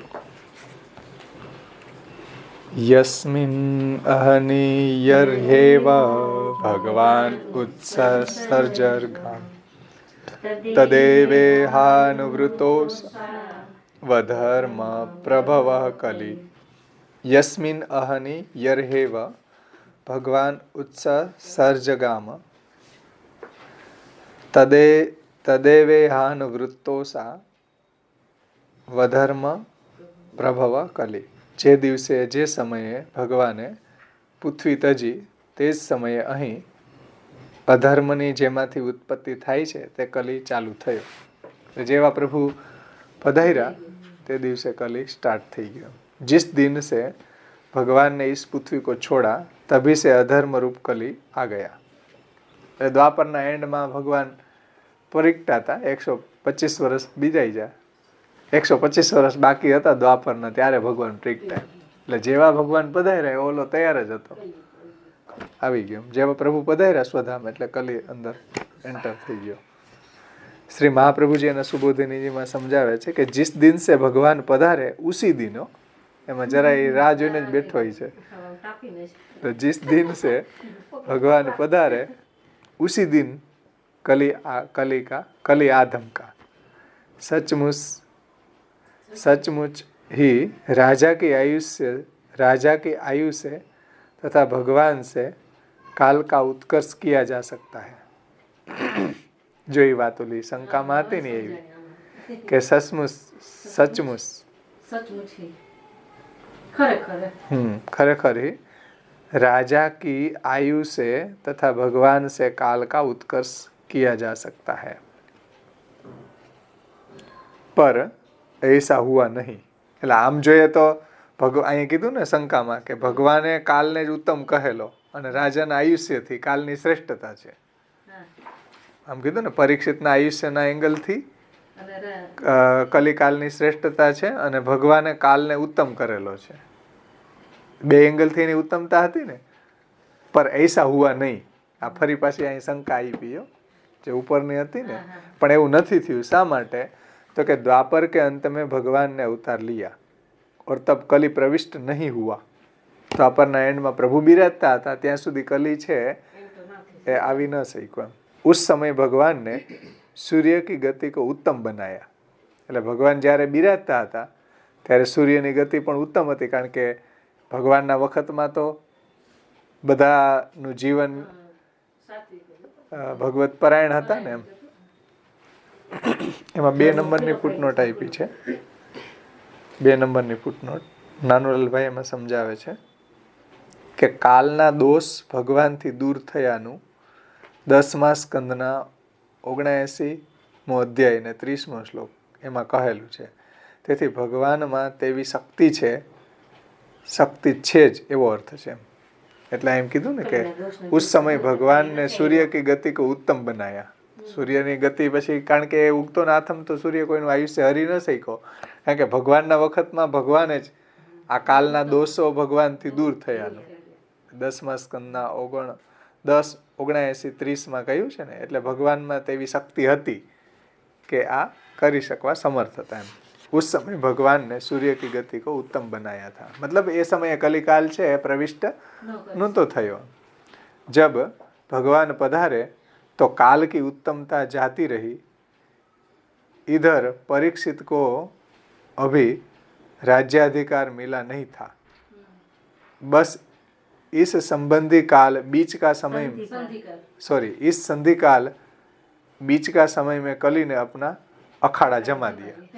એટલે ભગવાન પધાર્યા અને પરીક્ષિત જે છે એનો રાજ્યાભિષેક નહોતો થયો. એ બે વચ્ચેના ટાઈમમાં ઘૂસી ગયો. એટલે ભગવાન પધાર્યા અને પરીક્ષિત જો હોત ભગવાન પધાર્યા ત્યારે તો એ ન આવી શકે. એટલે એ વચ્ચેનો જે સમય હતો એમાં એન્ટર થઈ ગયો, કારણ કે પરીક્ષિતનો રાજ્યાભિષેક નહોતો થયો અને ભગવાન પધાર્યા એને વચ્ચેના કાલમાં એ એન્ટર થયો. કલી આવ્યો. અહીં કીધું જબ ભગવાન પધારે તો काल की उत्तमता जाती रही. इधर परीक्षित को अभी राज्याधिकार मिला नहीं था. बस इसी संधि काल यानी बीच का समय मतलब કે પરીક્ષિતના રાજ્યાભિષેક પહેલાનો અને ભગવાનના પધારી ગયા પછીનો એ જે વચ્ચેનો સમય હતો એમાં અર્જુનજીને બધા હતા, પછી ત્યાંથી આવ્યા પછી બધું આના સોંપીને પોતે નીકળી ગયા. ત્યાં સુધીમાં પરીક્ષિતે પછી નિગ્રહ કરવા નીકળ્યા પછી થયું ને એ બધું. તો જયારે એને અશ્વમેઘ યજ્ઞ કર્યો પછી કાલને એને નિગ્રહ કર્યો, ત્યાં સુધી તો એ ઘૂસેલો હતો ને. એ કેટલા વર્ષો પછી થયું? એટલે આ પરીક્ષિત રાજાને રાજ્ય તો પછી આપ્યું ને, એટલે ભગવાન પધારી ગયા. તે પછી અર્જુન તો ત્યારે ન્યા હતા ને દ્વારકા, પછી અહીંયા આવ્યા, પછી યુધિષ્ઠિર રાજાને પછી લોકો ગયા, પછી યુધિષ્ઠિર પછી પરીક્ષિત રાજા બન્યા, પછી રાજા બન્યા ત્યારે કઈ ડાયરેક્ટ કલીનો નિગ્રહ નથી કર્યો. એટલે ભૌતિક કલીનો નિગ્રહ થઈ ગયો તો કે ભાઈ એના રાજ્યની અંદર ક્યાંય એવું અધર્મ નહોતો થતો એમ. પણ એનો આધિદૈવિક કલી જે છે એનો નિગ્રહ તો પછી જયારે અશ્વમેઘ યજ્ઞ કરવાનો હતો ત્યારે એ નીકળ્યો ને, ત્યારે એને જોયા, ત્યારે એને આધિદૈવિક રૂપે એને જોયું. પછી નીકળ્યું. ટૂંકમાં વચ્ચેનો જે સમય છે ભગવાન પધારી ગયા અને પરીક્ષિતનો રાજ્યાભિષેક, એ બેનો વચ્ચેનો એનો જ્યારે રાજ્યાભિષેક નહોતો થયો ત્યારનો વચ્ચેનો સમય મેં कली ने अपना अखाड़ा जमा दिया। युधिष्ठिर के काल में प्रवेश हुए कली को यदि परीक्षित निकाल के बाहर करे तो मर्यादा भंग होती। युधिष्ठिर के काल में प्रवेश हुए कली को એટલે યુધિષ્ઠિરના રાજ્ય કારણ કે ભગવાન પધારી ગયા તો પછી તરત જ કલી આવી ગયો, ત્યારે યુધિષ્ઠિરનું રાજ્ય હતું એમ, અને એમાં કલી આવી ગયો અને પરીક્ષિત જો એને સાવ બહાર કાઢી મૂકે તો મર્યાદાનો ભંગ થાય.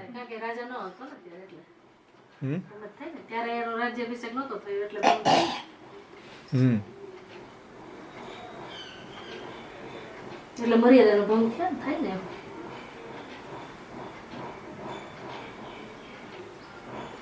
हाँ ऊपर कीधु ने राज्य अधिकार मिला नहीं था, तो युधिष्ठिर के काल में प्रवेश हुए कली को यदि परीक्षित निकाल कर बाहर करते तो मर्यादा भंग होती। यदि काल को देश निकाला दिया जाता तो वह परीक्षित के पधारने के बाद पुनः आता ही और अपनी निश्चित अवधि तक शासन करने में स्थिति में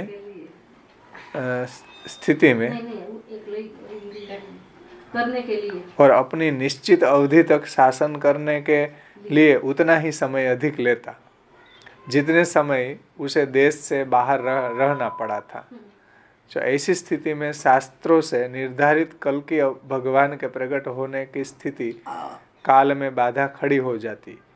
એટલે જો એને સાવ દેશ નિકાલો આપી દીધો હોત, श्री महाप्रभु जी शू समझावे छे कि यदि काल को देश निकाला दिया जाता तो वह परीक्षित के पधारने के बाद पुनः आता ही आता है। जो એને કદાચ દેશ નિકાલો આપી દીધો હોત યુધિષ્ઠિર વખતે, ચાલો એ તો ચાલ્યો જાત તો એ પાછો પરીક્ષિત જ્યારે પહોંચી જાત, મતલબ પરીક્ષિતનું અસ્તિત્વ ભૂતલ ઉપર ન હોત તો પાછો આવત. તો પરીક્ષિત જેટલો ટાઈમ બીરાઈ જાય ભૂતલ ઉપર એટલો કલી લેટ થયો ને, અને એટલો કલી લેટ થવાના કારણે એની ઇફેક્ટ પાછી ભગવાનના પ્રાગટ્યમાં થાત કે ભગવાનનું પ્રાગટ્ય કલ્કી અવતાર એટલો મોડો થાત, એટલો સમય કલીએ જે બહાર રહ્યો એટલો ટાઈમ વચ્ચેનો જે ટાઈમ જે છે એટલો, કારણ કે કલી આવે તો કલીની ગણતરી તો પાછી ભગવાનનું જે કલ્કી અવતાર થવાનો હોય એ તો એના ટાઈમે જ થાય ને. એટલે જો કલીને મોડો આવે તો એટલો વાં લેટ થાય ભગવાનનો અવતાર, એટલે આખો કેવો જ થઈ જાય, અવતાર થવામાં વિલંબ થઈ જાય કીધું. એટલે એ વાત સમજાવે છે, મતલબ કે પરીક્ષિત રાજાએ એને આ યુધિષ્ઠિરના વખતમાં જ હતો અને એને આંકી નથી કાઢ્યો અને રહેવા દીધો.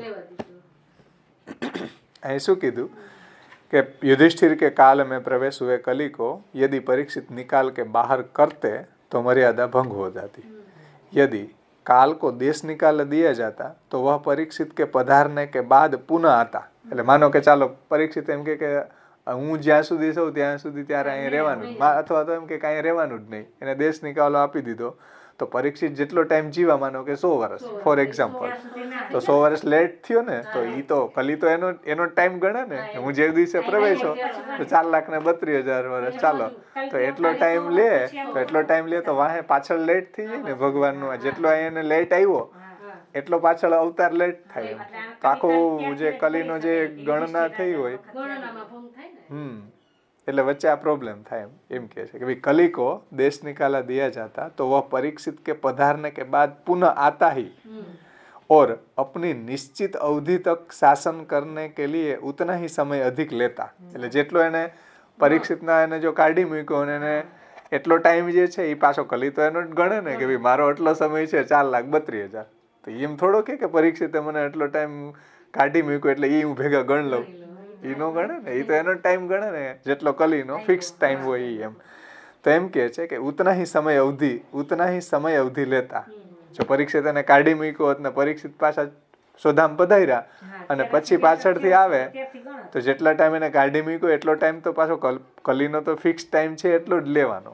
તો એના કારણે પ્રોબ્લેમ શું થાત તો કે जितने समय उसे देश से बाहर रहना पड़ा था ऐसी स्थिति में शास्त्रों से निर्धारित कल की भगवान के प्रकट होने की स्थिति काल में बाधा खड़ी हो जाती. તો જે ભગવાનનું પ્રાગટ્ય થવું જોઈએ જે સમયે એ સમયે ન થાય ને લેટ થાય એમ.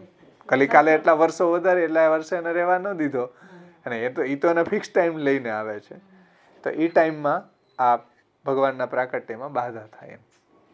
अतः भगवान के समान बल न होने से परीक्षित के समय में काल का वह गौरव घट गया था. अतएव जिस दिन भगवान इस धरा को त्याग करके पधारे उसी समय कली ने अपना प्रभाव स्थापित कर लिया. એટલે જ્યાં સુધી પ્રભુ બિરાજતા હતા ત્યાં સુધી આવી ન શક્યો એમ. अतः भगवान के समान बल न होने से परीक्षित के समय में काल का वह गौरव घट गया था. એટલે આવી ગયો તો પણ એનો પોતાનો પ્રભાવ પાડી નહોતો શક્યો એમ. પણ ભગવાન બિરાજતા હતા ત્યારે તો આવી જ નહોતો શક્યો એમ. अतएव जिस दिन भगवान इस धरा को त्याग करके पधारे उसी समय कली ने अपना प्रभाव स्थापित कर लिया. उस कली को भगवान के पधार जाने की ही प्रतीक्षा थी. રાહ જોઈને બેઠો તો એ કે જેવા પ્રભુ પધાર્યા અને એ સીધો પાછળથી ઘૂસી ગયો. ઇધર વે પધારે નહીં कि वह आधम का. જેવા ભગવાન પધાર્યા એવો કલી આવી ગયો. उस कली के आते ही सारे अधर्म अपने अपने कामों में जुट गए. એટલે અધર્મની જે સેના હતી આગળ બતાવ્યા નવ એની જે સેના રૂપ હતા એ બધા પોતપોતાના કાર્યમાં લાગી ગયા. બધા ગોઠવાઈ ગયા જ્યાં જ્યાં અધર્મ હતો ત્યાં બધે.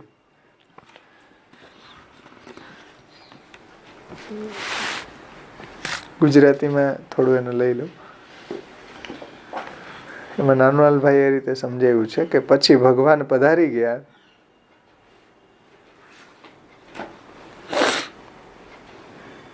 ત્યારે સૂર્યની ગતિને કાલને ઉત્તમ કરનાર કોઈ ન હોવાથી અને પરીક્ષિતને રાજ્યનો અધિકાર ન હોવાથી કલીએ પ્રવેશ કર્યો. અને તે પછી જો પ્રવેશ કરેલાનો છેદ કરવામાં આવે તો મર્યાદાનો જ ભંગ થાય. અને દેશમાંથી કાઢી મૂકવામાં આવે તો પાછળથી આવી અને એનો સમય હોય એટલો જ સમય ભોગવે કલી. અને તેથી કલ્કી અવતારના સમયને નુકસાન કરે અથવા ઘટાડે. એટલે એ સમયમાં લેટ થાય ને, જેટલો લેટ આવે ટ્રેન અહીંયા જુનાગઢમાં લેટ થાય તો આગળ ભાઈ માંગરોળ એટલી જ લેટ થાય ને એમ પાછી. અહીંયા જ લેટ હોય કલાક એક તો પછી વાંય એટલી પાછી પ્રોબ્લેમ થાય એમ. એટલે કલ્કી અવતારના સમયને નુકસાન કરે, મતલબ કે એ ઘટાડે. એ ભગવાનનો અવતાર એટલો સમય લેટ થાય એમ. તેથી ભગવાનની સમાન આ પરીક્ષિતનું બલ ન હોવાથી તેવાથી કાલ ઉત્તમ થયો નહીં એવા અભિપ્રાયથી આ શ્લોક કહેલો છે. મતલબ કે ભગવાન હતા ત્યાં સુધી કલી છે આવી શક્યો નહીં એમ. એટલે પરીક્ષિતના વખતે કલી તો હતો, પરીક્ષિતના વખતે આવ્યો ને, ભગવાન બિરાજતા હતા ત્યારે નથી આવ્યો, પણ પરીક્ષિતના વખતમાં આવ્યો. એટલે કહેવાનું તાત્પર્ય છે કે છે એ પરીક્ષિત કરતા એનું બલ ઉત્તમ નહોતું એમ.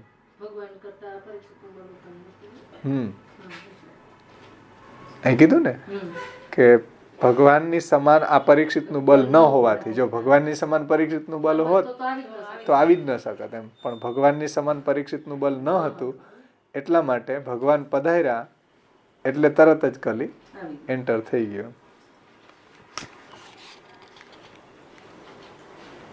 ઉપર હિન્દીમાં કીધું કે કલી છે ભગવાન કે પધાર જાને की ही प्रतीक्षा करता था, इधर वे पधारे नहीं कि वह आधम का.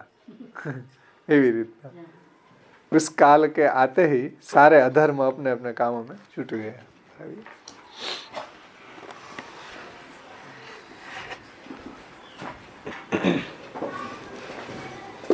આગળ શ્રી મહાપ્રભુજી સમજાવે છે કે છતાં પણ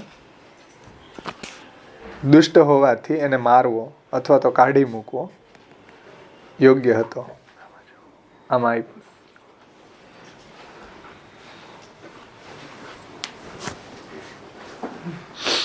દુષ્ટ છતાં પણ એમ કે ભાઈ આભાસમાં શ્રી મહાપ્રભુજી સમજાવે છે કે ભાઈ છતાં એ દુષ્ટ છે, કલી છે, દુષ્ટ હોવાથી એને મારવો જોઈએ અથવા તો એને કાઢી મૂકવો યોગ્ય હતો અને ભગવાનને પ્રાર્થના કરવી હતી.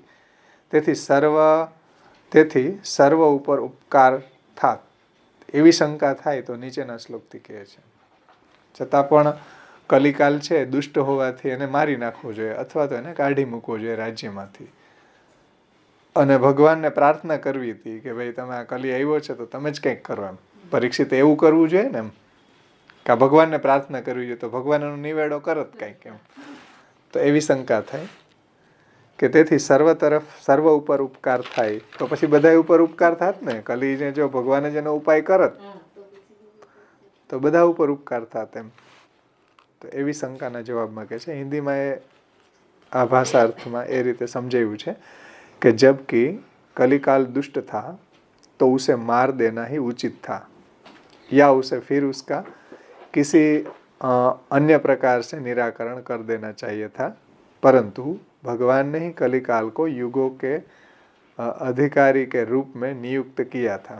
એટલે યુગોના અધિકારીઓ છે બધા, सतयुग, त्रेता, द्वापर, कली, तो युगों के अधिकार के रूप में नियुक्त था. अतः इस विषय में भगवान से ही प्रार्थना की जानी योग्य थी. એટલે જો પરીક્ષિતે આવું કર્યું હોત કે ભાઈ ભગવાનનો અનુચર છે અને ભગવાને કલીને નિયુક્ત કરેલો છે તો આપણે ભગવાનને જ પ્રાર્થના કરીએ ને, એ જ એના સેવકને કહે કે હમણાં ભાઈ સ્ટોપ થઈ જાય એમ. તો આવું કર્યું હોત તો પરીક્ષિતે ભગવાન ને ही कलिकाल को युग के अधिकारी के रूप में नियुक्त किया था. ભગવાનનો જ અનુચર હતો. તો अतः इस विषय में भगवान से ही प्रार्थना की जानी योग्य थी. डायरेक्ट એને બાયપાસ કરીને સજા કરવી પરીક્ષિતે કલીને, એના કરતા ભગવાનને જ વિનંતી કરી હોત કે ભાઈ પ્રભુ આપનો અનુચર છે ને તમે જ એને રોકો. તો એને એવી રીતના ભગવાનને પ્રાર્થના કરવી જોઈતી હતી. ક્યોંકि ભગવાન की प्रार्थना से सभी का उपकार सिद्ध हो जाता. અને ભગવાનને પ્રાર્થના કરી હોત તો પછી બધા ઉપર ઉપકાર થાત ને. ऐसी शंका के समाधान में कहते, ऐसी शंका से कहा जा रहा है. 7मो श्लोक. આવી કોઈ શંકા કરે તો એના જવાબમાં કહે છે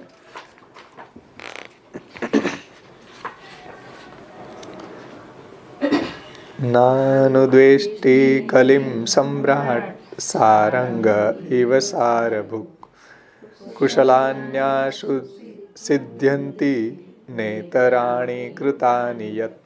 સાર ભોગવનાર ભમરાની પેઠે ચક્રવર્તીએ કલીનો દ્વેષ કર્યો નહીં.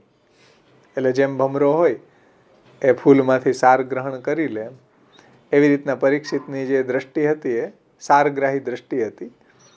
એટલે કલી જે છે ઉપકારક પણ છે એમ માનીને સારગ્રાહી, એટલે એનામાં ગુણ સામું એને જોયું એમ.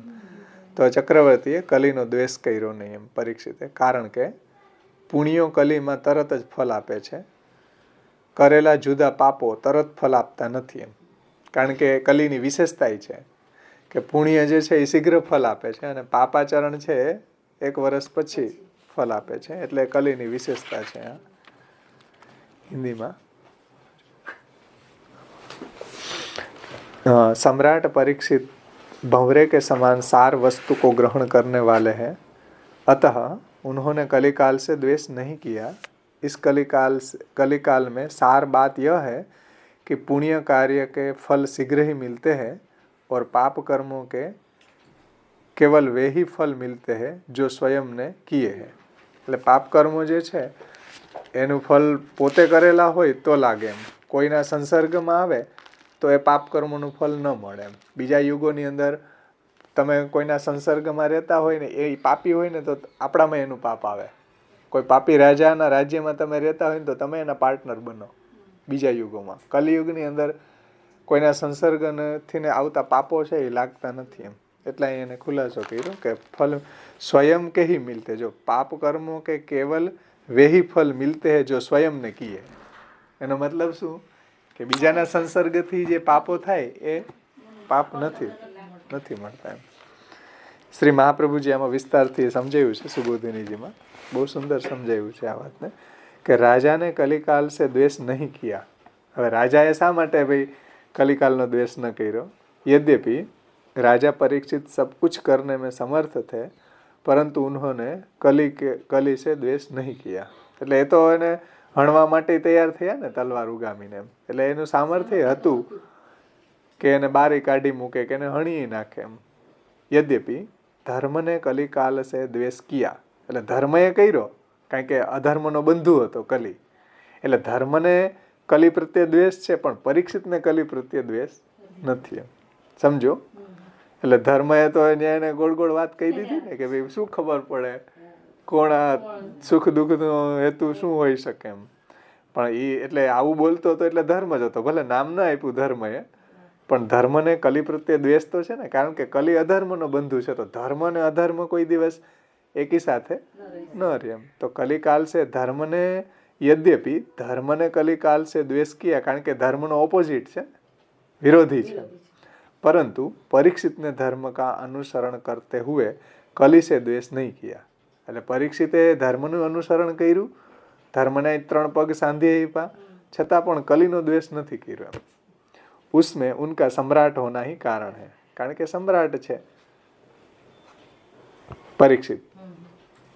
राज्य में अन्य छोटे खंडों के राजाओं के द्वेष करने पर भी उन सबके अनुरोध पर सम्राट किसी से भी द्वेष नहीं करता. એટલે राजा में अन्य छोटे मोटे खंडों के जो राजा है ये એકબીજાનો અંદરો અંદર દ્વેષ કરતા હોય અથવા તો પરીક્ષિતને કહે, પણ પરીક્ષિત જે છે સબકે અનુરોધ પર સમ્રાટ કિસી સે ભી દ્વેષ નહીં, કારણ કે એ બધી એની પ્રજા જ છે એમ, રાજાની, પરીક્ષિતની. જે મોદી છે તો મોદી તમે મત કોંગ્રેસને આપો તો મોદી એને નભાવે જ ને, એના ઓપોઝિટ નહીં નભાવતો હોય રાજા. કાંઈ એને મત ભાજપને આપવા વાળાને નભાવે એવું થોડી છે, એ તો રાજાની મહાનતા છે. હા, તો એને નભાવવી પડે ને. એટલે અહીં કીધું કે સમ્રાટ છે તો સબકે અનુરોધ પર સમ્રાટ કિસી સે ભી દ્વેષ નહીં કરતા. અહીંયા ગુજરાતીમાં એ રીતે સમજાયું છે કે પરંતુ રાજાએ પોતે ધર્મની પાછળ દ્વેષ નથી કર્યો, એનું કારણ ચક્રવર્તી શબ્દથી કહ્યું છે. પ્રાંતના ભાગના અધિપતિઓ એકબીજાનો દ્વેષ કરે છતાં તેમને અનુસરીને ચક્રવર્તી દ્વેષ કરતો નથી. એટલે પ્રાંતના અંદરો અંદર એકબીજાને હોય કંઈ પ્રોબ્લેમ કે એકબીજાનો એને દ્વેષ હોય અંદરો અંદર પ્રાંતના રાજાઓને, પણ ચક્રવર્તી રાજાને કોઈ પ્રત્યે દ્વેષ નથી. ઓલા અંદરો અંદર ઓલાઓને હોઈ શકે એમ એકબીજાને, પણ ચક્રવર્તીને કોઈના પ્રત્યે એવો દ્વેષ નથી એમ. મતલબ કે પરીક્ષિતને કોઈના પ્રત્યે દ્વેષ નથી. યદ્યપિ કલી અધર્મ કો ઉત્પન્ન કરને, કહેવાનું તાત્પર્ય એ છે કે કલીને ધર્મને અને અધર્મને બેયને પ્રોબ્લેમ છે, પણ પરીક્ષિતને એ બે પ્રત્યે પ્રોબ્લેમ નથી.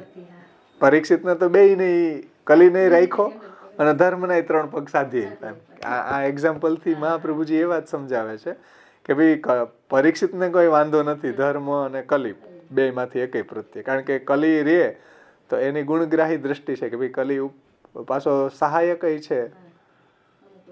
હા, એટલા માટે જેવી રીતના ફોર એક્ઝામ્પલ જેમ પ્રાંતના રાજાઓ અંદરો અંદર દ્વેષ કરતા હોય તો ચક્રવર્તી છે એ અંદરો અંદર દ્વેષ કરવા વાળાનો કઈ દ્વેષ નથી કરતો એમ. એ રીતે અહીં કીધું છે કે ભાઈ ચક્રવર્તી શબ્દથી કીધું કે પ્રાંતના ભાગના અધિપતિઓ છે એકબીજાનો દ્વેષ કરતા હોય છે, એને અનુસરીને ચક્રવર્તી કોઈનો દ્વેષ કરતો નથી એમ. કલી છે અધર્મ ઉત્પન્ન કરનારો હોવાથી દ્વેષ કરવો જોઈએ એવું કોઈ શંકા કરે અહીંયા કે કલી છે એ તો અધર્મને उत्पन्न करे છે.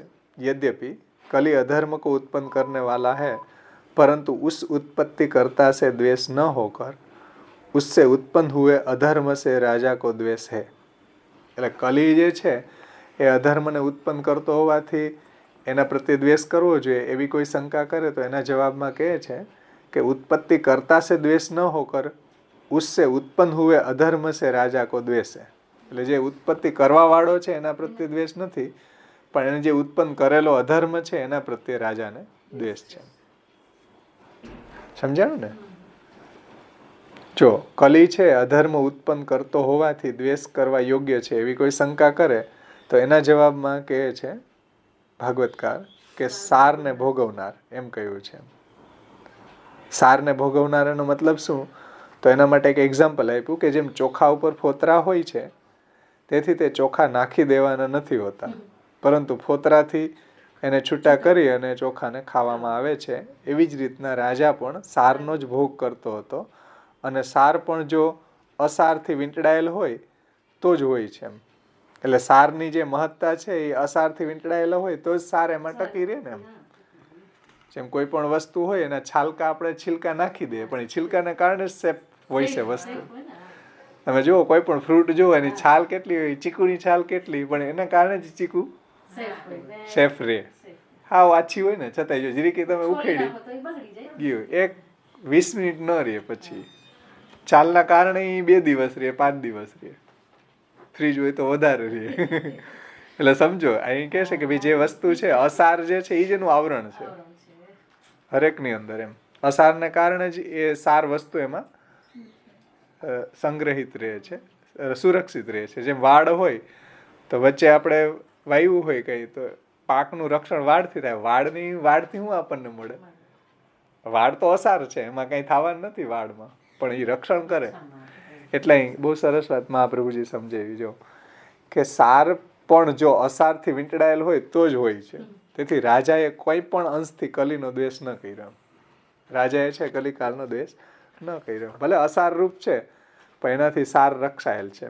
એટલા માટે આ ફોતરાનું દ્રષ્ટાંત આપ્યું. ભાઈ જવ હોય, ચોખા હોય, એની પર ફોતળાને ચોટેલા હોય તો કઈ ચોખા નાખી નથી દેતા આપણે, એમાંથી ચોખાને કાઢી લઈએ છીએ, એનો સંસ્કાર કરીએ છીએ. જેમ ઘઉં લઈ આવીએ તો ઘઉંમાં કાકરા હોય તો ઘઉંમાં કાકરા છે એટલે આપણે ઘઉં નાખી નથી દેતા, પણ કાકરા એમાંથી સાફ કરીને ઘઉંનો યુઝ કરીએ છીએ. એમાં એ મહાપ્રભુજી સમજાવે છે કે યદ્યપિ हिंदी कली अधर्म को उत्पन्न करने वाला है, परंतु उस उत्पत्ति करता से द्वेष न होकर उससे उत्पन्न हुए अधर्म से राजा को द्वेष है. उस प्रसंग में कहा गया है कि राजा परीक्षित सार वस्तु के भोगने वाला है. मतलब કે એની દ્રષ્ટિ સારગ્રાહી દ્રષ્ટિ છે. કોઈ માણસની અંદર ખરાબ ગુણી હોય ને સારા હોય તો ખરાબ ન લેવા, સારું એમાંથી ગ્રહણ કરી લેવું. એ સારગ્રાહી દ્રષ્ટિ એમ. જેનામાંથી આપણને સારું સારું દેખાતું હોય એને ગ્રહણ કરવું જોઈએ એમ. કારણ કે દોષથી ભરેલા આપણે બધા જીવો છે, આપણામાં કંઈક મારામાંય છે, તમારામાંય છે. એને જોઈને તમે ભગવત સંઘથી વંચિત રહ્યો. એટલે મહાપ્રભુજીએ ભક્તિવર્ધનીમાં એ વાત સમજાવી છે કે અદૂરે વિપ્ર કર સેવા યથા ચિત્તમ ન દુષ્યતિ, કે ભગવત ભક્તોનો સંગ એવી રીતના કરવો કે એટલા દૂરે ન રહેવું કે એના સંગનો લાભ જ ન મળે, અને એટલું નજીક પણ ન જવું કે એના દોષને કારણે આપણને એના સંગ છોડવાનું મન થાય. એટલે અદૂરે વિપ્ર કર સેવા એવી રીતના રહેવું છે એમ. કહેવાનું તાત્पर्य એ છે કે પરીક્ષિત છે એ સારગ્રાહી दृष्टिवाला હતા. तो उस प्रसंग में कहा गया है कि राजा परीक्षित सार वस्तु के भोगने वाले हैं, चावलों पर छिलके हैं, इसलिए चावलों को ही छोड़ दो, यह मानकर राजा कली अधर्म करने वाला है, अतः कली को ही छोड़ दो, ऐसा नहीं करता. જેમ આપણે ચાવલને ફેંકી નથી દેતા, ઘઉંને ફેંકી નથી દેતા, એમ કલીને પણ પરીક્ષિતે છોડ્યો. એવી રીતના માનીને એને કાઢી નથી મૂક્યો કે હણી નથી નાખ્યો, એમ છોડી નથી દીધો. जिस प्रकार तुसों को हटाकर, तुसो यानी फोतरा, जिस प्रकार तुसों को हटाकर चावल खा लिए जाते हैं, उसी प्रकार यह राजा केवल सार पदार्थ को ग्रहण करने वाला है. सार वस्तु का महत्व तभी है जब वह असार वस्तु से ढंकी रहे. सार वस्तुની જે ડિગ્નિટી છે, એની જે સુરક્ષિતતા છે એ અસારને કારણે જ છે. જેમ છીપ મોતી થાય તો મોતી છીપમાં થાય. હવે કેટલું એની ઉપરનું જે છીપની કાંઈ વેલ્યુ નાખી દેતા હોય, પણ એની અંદર જે મોતી છે એ અબજો રૂપિયાનું મોતી થતું હોય છે. મતલબ કે એની જે સુરક્ષિતતા છે એ છીપના કારણે છે. અહીં કહે છે કે અસાર વસ્તુ છે ઢંકી રહે, એમાં જ એની સુરક્ષિતતા છે.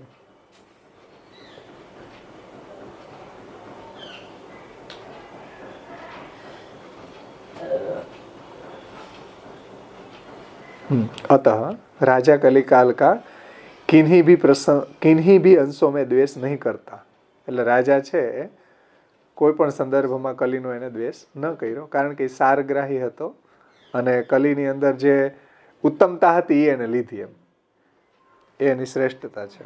એને મારી ન નાખ્યો કારણ કે એની ઉત્તમતા હતી એ લીધી. એમ તો હવે એક શંકા કોઈ કરે ગુજરાતીમાં કે ભાઈ કોઈ પણ પદાર્થ હોય એની અંદર ઝેર ભળેલું હોય અને મધય હોય, તો પછી ઝેર અને મધ સાથે ભળેલા અન્નના ત્યાગની પેઠે ગુણ અને દોષ સરખા હોવાથી અને દોષ ગુણથી અધિક હોવાથી ત્યાગ કેમ ન કરવો? કોઈ આવી શંકા કરે કે ભાઈ કલી છે, જેમ કોઈ એક એક્ઝામ્પલ આપ્યું કે ભાઈ કોઈ ભોજનની અંદર કે કોઈ શરબતમાં ચલો મધ અને ઝેર બે ભળેલું હોય તો અથવા તો ઝેર વધારે હોય અને મધ ઓછું હોય તો આપણે એને ત્યાગ જ કરીએ ને, કાંઈ થોડું ગ્રહણ કરીએ. એટલે કોઈ એવી શંકા કરે કે ભાઈ ઝેર અને મધ સાથે ભળેલા અન્નના ત્યાગની પેઠે કલીનો ત્યાગ કરવો જોઈએ કે ભાઈ એમાં ધર્મય છે અને અધર્મય છે. ચાલો કલીની અંદર આ રીતે જો કોઈ સત્કર્મ કરે તો તરત ફલ આપે ને અસત્કર્મનું ફલ 1 વર્ષે મળે,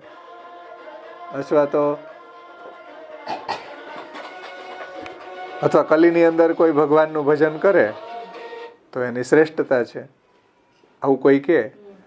એટલે આવી કોઈ શંકા કરે કે ભાઈ એની અંદર અવગુણય છે ને ગુણય છે, જેમ ઝેર અને મધથી ભળેલો ખોરાક હોય એનો તો ત્યાગ જ કરવો જોઈએ ને, એમ કલીનો ત્યાગ જ કરવો જોઈએ. અથવા ગુણ અને દોષ સરખા હોવાથી અને અથવા તો દોષ ગુણથી અધિક હોવાથી ત્યાગ જ કરવો જોઈએ કલીનો, કે ભાઈ એની અંદર અધર્મ વધારે છે, ધર્મ ઓછો છે, તો એ એંગલથી એનો ત્યાગ કરવો જોઈએ. આ રીતે કોઈ શંકા કરે તો તેથી એના જવાબમાં કહે છે કે કલી પરીક્ષિત છે ભમરાની પેઠે, એમ કહેલું છે.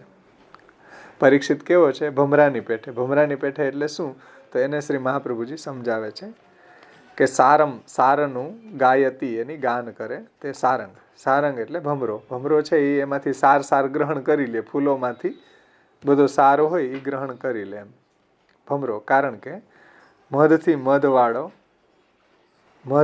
મધવાળો થાય છે, એમાં બહાર કાંટાઓથી વીંટળાયેલ કેતકી વગેરેમાં મકરંદ ઘણો હોવાથી ત્યાં આનંદ કરે છે. એટલે કેતકી મતલબ કે કેવડાનું ફૂલ હોય, ફરતી બાજુ કાંટાવાળું હોય. કેવડાનું ફૂલ જોયું, એમાં કાંટા હોય, એને લેવામાં કાંટા હોય, ફરતી બાજુના પાંદડા કાંટાવાળા હોય. પણ ભમરો એ કાંટાવાળા ફૂલમાં વચ્ચે ઘૂસીને મકરંદ પી જાય. તો સાર એમાં તો થોડોક જ હતો, કેતકીમાં ફરતી બાજુ કાંટા હતા, અસાર ઘણો હતો, પણ છતાંય સારગ્રાહી દ્રષ્ટિ ભમરાની હોવાને કારણે એમાંથી મધ પી આવે, કાંટા લાગ્યા વગર. એમ પરીક્ષિત જે છે એમાં ભલે થોડોક જ ધર્મ છે કે થોડીક એમાં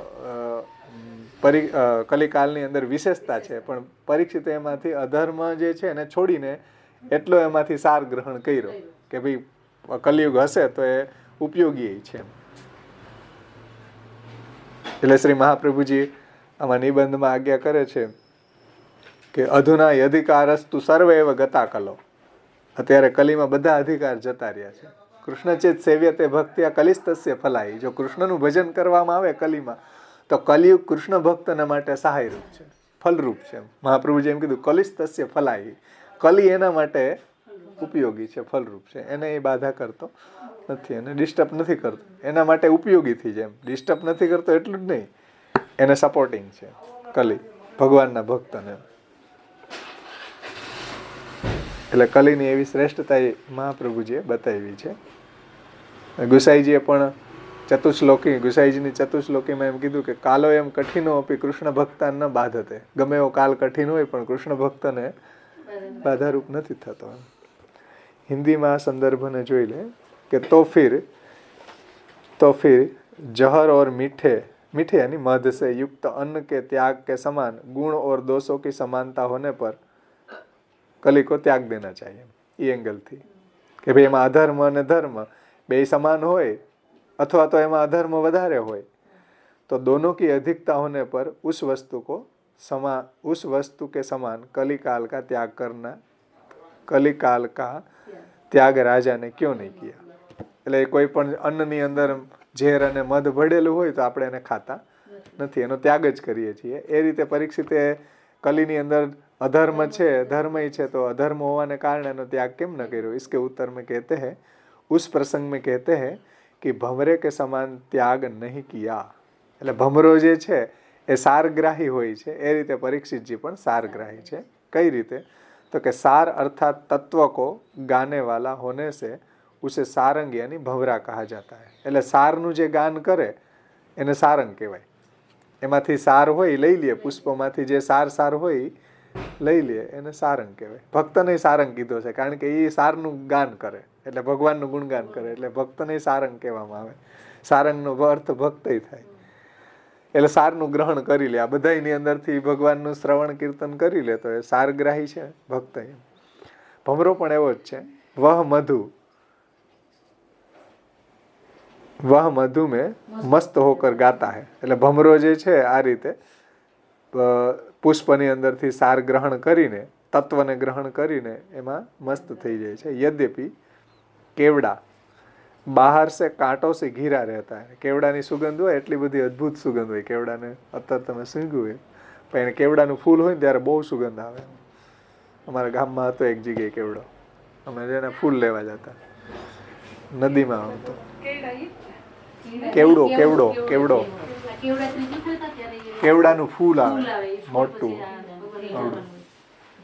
એની અંદર ફરતી બાજુ કાંટા હોય અને એની અંદર મધ હોય હરેક પુષ્પની અંદર. મધ એટલે ઓલું મધ ને. इसके उत्तर में कहते हैं कि भंवरे के यद्यपि केवड़ा बाहर से कांटों से घिरा रहता है पर उसकी परवाह न करता हुआ भ्रमर उस केतकी में मकरंद की अधिकता होने से, એટલે કેતકીનું જે ફૂલ હોય, કેવડાનું ફૂલ હોય એમાં ખૂબ રસ હોય એમ, મકરંદની અધિકતા હોને સે उसमें રમ જાતા હૈ. એટલે એમાં એ રમણ કરે છે. ભમરો એનું પાન કરી લે છે. ભલે કાંટાવાળું હોય છતાં એમાંથી એની સારગ્રાહી દ્રષ્ટિ એવી હોય કે મકરંદનું પાન કરી લે છે. મકરંદ ભ્રમર કા એકમાત્ર જીવન હોને છે. એટલે ભમરાઓનું જીવન તો એકમાત્ર પુષ્પોનું મકરંદ જ હોય છે. વહ ઉસે છોડ નહીં શકતા. ભલે કાંટાવાળો તો કેવડો તો કાંટાવાળો, પણ અંદર જઈને એમાંથી મકરંદનું પાન કરી લે છે. ठीक उसी प्रकार राजा ने भी कली काल में जीव नारायण के परायण होंगे, इसमें भगवान के गुण और भक्त सुलभ होंगे तथा भक्ति सिद्ध होगी और वह भक्त ही एकमात्र जीवन है भक्ति ही एकमात्र जीवन है ऐसा मानकर राजा ने कली का द्वेष नहीं किया. આ એકાદશ સ્કંદના 5મા અધ્યાયનો 38મો શ્લોક છે. ઇન્વર્ટેડ કોમા મૂક્યો છે ને, એમાં એમ કીધું છે કે કલીમાં ખરેખર નારાયણમાં ચિત્ત રાખનારા રાજાઓ થશે, ભક્તો થશે એમ. એકાદશ સ્કંદ 5મો અધ્યાય 38મો શ્લોક. એ વાક્ય પ્રમાણે ભગવાનના ગુણો અને ભક્તો આ કાલમાં સહેલાઈથી મળી આવતા હોવાથી, એટલે આ કલિકાલ છે એની અંદર ભગવાનનો ભક્તોનો સંગ, ભગવાનના ગુણોનું શ્રવણ સહેલાઈથી મળી આવશે. એટલે સારગ્રાહી દ્રષ્ટિ હોવાને કારણે કલિકાલને પરીક્ષિતે માર્યો નહીં અને એને છોડ્યો નહીં, મતલબ કે એને ત્યાગ ન કર્યો, દેશ નિકાલ ન આપ્યો એમ. શા માટે?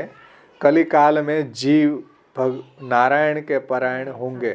કલિકાલની અંદર એમાં ભગવાનના ભક્તો થશે, ભગવત સત્સંગ થશે, ભગવાનના ગુણો સાંભળવા મળશે, એટલા માટે કલિકાલને એને ન માર્યો. इसमें भगवान के गुणों और भक्त सुलभ होंगे. કારણ કે ભગવાનના ગુણોનું શ્રવણ ભગવાનના ભક્તો દ્વારા થાય તો ભગવાનના ભક્તો પ્રગટ થાય કલિકાલમાં, તો ભગવાન કે ગુણ और भक्त सुलभ होंगे तथा भक्ति सिद्ध होगी. અને એનાથી ભગવાનની ભક્તિ સિદ્ધ થશે. और वह भक्ति ही एकमात्र जीवन है. અને ભગવાનના ભક્તો માટે તો ભગવાનની ભક્તિ જ જીવન છે. જેમ ઓલા ભમરા માટે મધુ જીવન છે એમ ભક્તો માટે ભગવાનની ભક્તિ જીવન છે. ऐसा मानकर રાજાને કલિકાલ કા દ્વેષ નહીં કિયા. એટલે રાજાએ છે આ કલીનો દ્વેષ ન કર્યો, કારણ કે ઉપયોગી છે એમ. ભગવાનના ભક્તો માટે આ કલી ઉપયોગી છે એમ. જેમ આ પ્રભુજી નિબંધમાં કીધું, કલિસ્તસ્ય ફલાઈ અધુના યધિકારસ્તુ સર્વૈવ ગતા કલો કીર્તનાદેવ કૃષ્ણ અધુના યધિકારસ્તુ સર્વ એવ ગતા કલો કૃષ્ણચેત સેવ્યતે ભક્ત્ય કલિસ્તસ્ય ફલાઈ. ભાગવતેની મહત્તા એમ બતાવે, કલેર દોષો નિધે રાજન એકો અસ્તિ મહાન ગુણ કીર્તનાદેવ કૃષ્ણસ્ય મુક્ત બંધો પરમ રજે. જો કૃષ્ણનું કીર્તન કરવામાં આવે તો એને ભગવાનની પ્રાપ્તિ મુક્ત થઈ જાય છે બધાથી એમ. કલે દોષો નિધે, કલી ભલે દોષોનો ભંડાર હોય પણ એકો અસ્તિ મહાન ગુણ, એક એનામાં મોટો ગુણ છે એમ, કે જો શ્રી કૃષ્ણનું કીર્તન કરવામાં આવે તો સંસારની સર્વ આસક્તિઓ છૂટી જાય અને પરમાત્માની એને પ્રાપ્તિ થઈ જાય. એવું ભાગવતના એકાદશ સ્કંધના 3જા અધ્યાયના 51મા શ્લોકમાં વાત કરી છે. અને 52મા શ્લોકમાં એમ કીધું છે કે કૃતે યધ્યાયતો વિષ્ણુ ત્રેતાયામ યજતે મખે. કૃતયુગની અંદર છે એટલે સતયુગની અંદર ભગવાન છે એ ધ્યાનથી મળતા. ત્રેતાયામ યજતે મખે, અને ત્રેતાયુગની અંદર મોટા મોટા યજ્ઞો કરવાથી, એમની આરાધના કરવાથી, અને દ્વાપરે પરિચર્યાયામ, અને દ્વાપર યુગની અંદર વિધિપૂર્વક એમની પૂજન કરવાથી ફલની પ્રાપ્તિ થતી. અને કલૌ તદહરિ કીર્તના, અને કલયુગની અંદર તો માત્ર ભગવાન નામનું કીર્તન કરવાથી જ ભગવાનની પ્રાપ્તિ થઈ જાય. એટલે બીજા બધા યુગોના કમ્પેરિઝનમાં કલીની શ્રેષ્ઠતા બતાવે ભાગવત. અને આમાં તો હજી આગળ એમ કીધું કે સતયુગના લોકો એમ કહેતા હતા કે અમારે કલયુગમાં જન્મ થાય. આમે છે અત્યારે તો કલિકાલ ખુલ્લો ફાયલો છે, પણ ભગવત કીર્તન કરવામાં ક્યાંય આડે નહીં આવે. જો તમે ગમે એટલે 4-5 કલાક કર્યા કરો, ક્યાંય તમને કાંઈ આડું ન આવે, આનંદ જ આવ્યા કરે. 4-5 કલાક ઓછી પડે તો એનો નશો જ એવો છે કે બાધારૂપ ન થાય. એમ કલી છે આપણને એટલી ઘડી તમે અહીંથી નીકળો ત્યારે સંસારના કઈ વિચાર આવે કે આપણને એવું લાગે, ભગવત સત્સંગ કરતા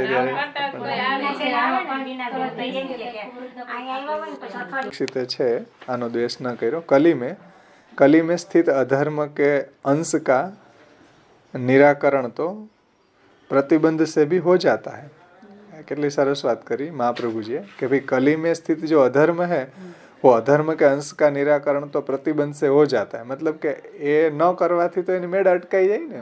જે પ્રતિબંધ બતાવ્યા 5, અધર્મ જે જગ્યાએ રહેતો હતો, ભલા કલી જે જગ્યાએ રહે એ તો ભક્ત જે છે એને ટચ ન કરે તો એ કલી તો રોકાઈ ગયું ને. એના માટે માનો કે 5 સ્થાન જે બી આપ્યા અધર્મના, હા તો મદિરા તો ભક્ત મદિરાનું પાન નથી કરવાનું, તો એની મેળ જ કલી તો એના માટે સ્ટોપ થઈ ગયું ને. એટલે એ કેટલી સરસ વાત મહાપ્રભુજીએ સમજાવી કે कली में स्थित अधर्म के अंश का निराकरण तो प्रतिबंध से भी हो जाता है. એટલે કલીનું નિરાકરણ તો એ જે સ્થાનમાં રહે છે એને આપણે સેવન ન કરીએ તો એની મેળે જ રોકાઈ જશે ને, અટકાવવાથી. એમ પ્રતિબંધક એની અટકાવવાથી પણ થઈ જશે.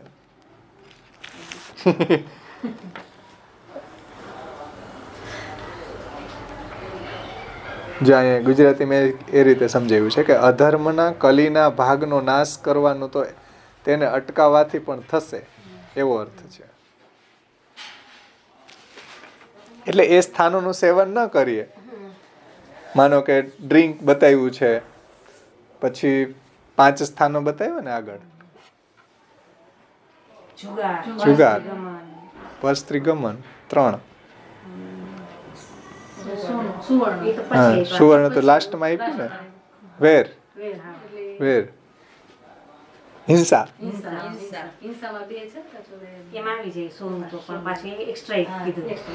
અને પાછું એને મહાપ્રભુજી કઈ રીતે ટર્ન લીધો કે ધનમ સર્વાત્મના ત્યાજ્યમ તચ્ચેત ત્યક્તુમ ન શક્યતે કૃષ્ણાર્થન ત્રયંજીત કૃષ્ણો અનર્થસ્ય વારક. ધનમાં કલયુગ ઘૂસેલો ભલે રહ્યો, તો ભગવાનને જો સમર્પણ કરી દીધું તો પાછા ભગવાન બિરાજતા છે એટલે કલયુગ ત્યાંથી ભાગી જશે.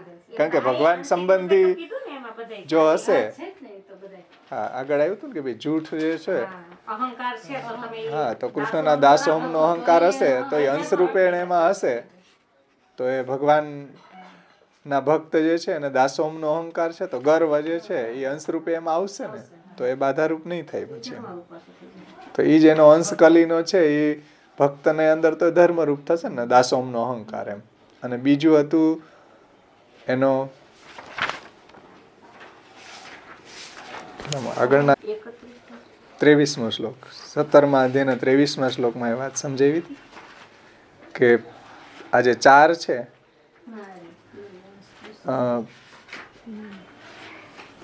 એમાં 6 નંબરની ફૂટનોટમાં કે ભગવાનના દાસ હોવાનું અભિમાન ગર્વ, પછી સત્સંગ, સંગમાં આમાં હતો ને સંગ, દુસંગમાં, તો એની જગ્યાએ સત્સંગ લીધો, અને ભગવાનના ગુણોના ગાન વગેરેથી થતો ઘણો હર્ષ જેને મદ લીધો છે, મત અથવા મદ. એટલે એ મદ છે તો ભગવાનના ગુણોમાં છકેલા રહે તો એ મદમાં કલી નહીં ઘૂસે ને એમ. અને સત્સંગમાં નહીં, અને ભગવાનના દાસ હોવાનું અભિમાનમાં નહીં. આમે અહંકારમાં ઘૂસેલો છે એમ. અને ગાય બ્રાહ્મણો માટે બોલવામાં આવતું અસત્ય, તો આપણે એને ભગવત ભજન, ભગવત કથા, ગુણગાન માટે મારે કોઈ ક્યાંય અસત્ય બોલીને આવી જાય અહીંયા સત્સંગમાં તો એમાં એ કલી ન ઘૂસે એમ. તો એ જે એના અંશ રૂપેણ અહીં કીધું છે, એટલે કે ધર્મમાં પ્રવેશ કરતો હોવાથી અંશો શબ્દ યોજેલો છે, એ વાત આપણે જોઈ ગયા ને આગળ. એટલે અહીંયા આ વાત અહીંયા સમજાવી છે કે કૃષ્ણ ભક્ત જે છે એ કલીને તો આમેય જ્યાં જ્યાં એના રહેવાના સ્થાનો છે એનું એ સેવન નહીં કરે તો એ તો આમે સ્ટોપ થઈ ગયું ને એના માટે. જો कली में स्थित अधर्म के अंश का निराकरण तो प्रतिबंध से भी हो जाता है. એટલે મતલબ કે જ્યાં એ રહે છે એનું સેવન નહીં કરવાથી એટલે એને અટકાવવાથી પણ થઈ જશે. અધિક અને જો કરવું પડે તો આ રીતે આજે એના 4 સ્થાનો હમણાં 23મા શ્લોકમાં બતાવ્યા અંશ રૂપેણ, તો એમાં તો પાછો એ છે નહીં. અને શ્રી મહાપ્રભુજી એને પાછું ઠાકોરજીમાં એવી રીતના કન્વર્ટ કર્યું કે ક્યાંય આવે એને કોઈ ચાન્સીસ ન મળી શકે એમ ઘૂસવાનો એમ. કારણ કે આ ભક્ત જે છે એનું જીવન જ એવું મહાપ્રભુજીએ બનાવ્યું કે એવી રીતના સમજાવ્યું છે કે ભક્ત આ રીતે જીવે તો એના જીવનમાં ક્યારેય બાધારૂપ ન થાય એમ. એટલે ભક્ત જે છે એના માટે તો એ કલિસ્તસ્ય ફલાય છે, એને બાધારૂપ નથી થતો. અધિક કહેને સે ક્યાં, હવે વિશેષમાં હું શું કહું, કિંવા પ્રોક્તેન બહુના अधिक कहने से क्या, युग परिवर्तन आदि की दृष्टि से तो सतयुग और कलयुग दोनों ही समान है. इस समानता की दृष्टि से भी राजा परीक्षित ने कली से द्वेष नहीं किया. એટલે આમ જેમ સતયુગની અંદર બધાનો ઉદ્ધાર સહજ હતો એમ કલિયુગની અંદર પણ જો ભગવાનનું ભજન કરવામાં આવે તો એના માટે સહજ છે એમ. એટલે કલીને સતયુગને કલીને સેમ ગણ્યા. ગુસાઈજીની એક વધાઈમાં આવે કે કલી મેં સતયુગ કીનો. ગુસાઈજીની એક વધાઈમાં આવે કે ભાઈ કલિયુગમાં સતયુગ કીનો નો મતલબ શું કે જેમ સતયુગમાં ઉદ્ધાર સહજ હતો એમ કલીમાં કલી તદહરી કીર્તનાથ, કલિયુગની અંદર સહજ ઉદ્ધાર છે એ સહજ છે. બીજામાં તો સાધનોના થપ્પા મારી દેવા પડે તોય થાય તો થાય. હવે કોણ યજ્ઞ કરે? ત્રેતાયામ યજતે મખે. ત્રેતાયુગમાં યજ્ઞથી ફળની પ્રાપ્તિ થાય તો એ મોખ કરવા કોણ અત્યારે? એક તો દેશ કાલ દ્રવ્ય કરતા મંત્ર અશુદ્ધ. મતલબ કે બીજા યુગમાં જે સાધનો હતા એ બહુ ક્લિષ્ટ હતા, સાધન ઘણું બધું હતું અને ફળ બહુ ક્ષુદ્ર હતું એમ. કલીમાં એવું છે કે સાધન બહુ શોર્ટ શુદ્ર છે, ફળ મોટું છે. મેરુ સરસપન ન્યાય કહેવાય એને. સાધન મેન સરસપ જેટલું, સરસપ એટલે રાઈનો દાણો અને ફળ મેરુ જેવડું એમ. મેરુ સરસપન ન્યાય કહેવાય એને.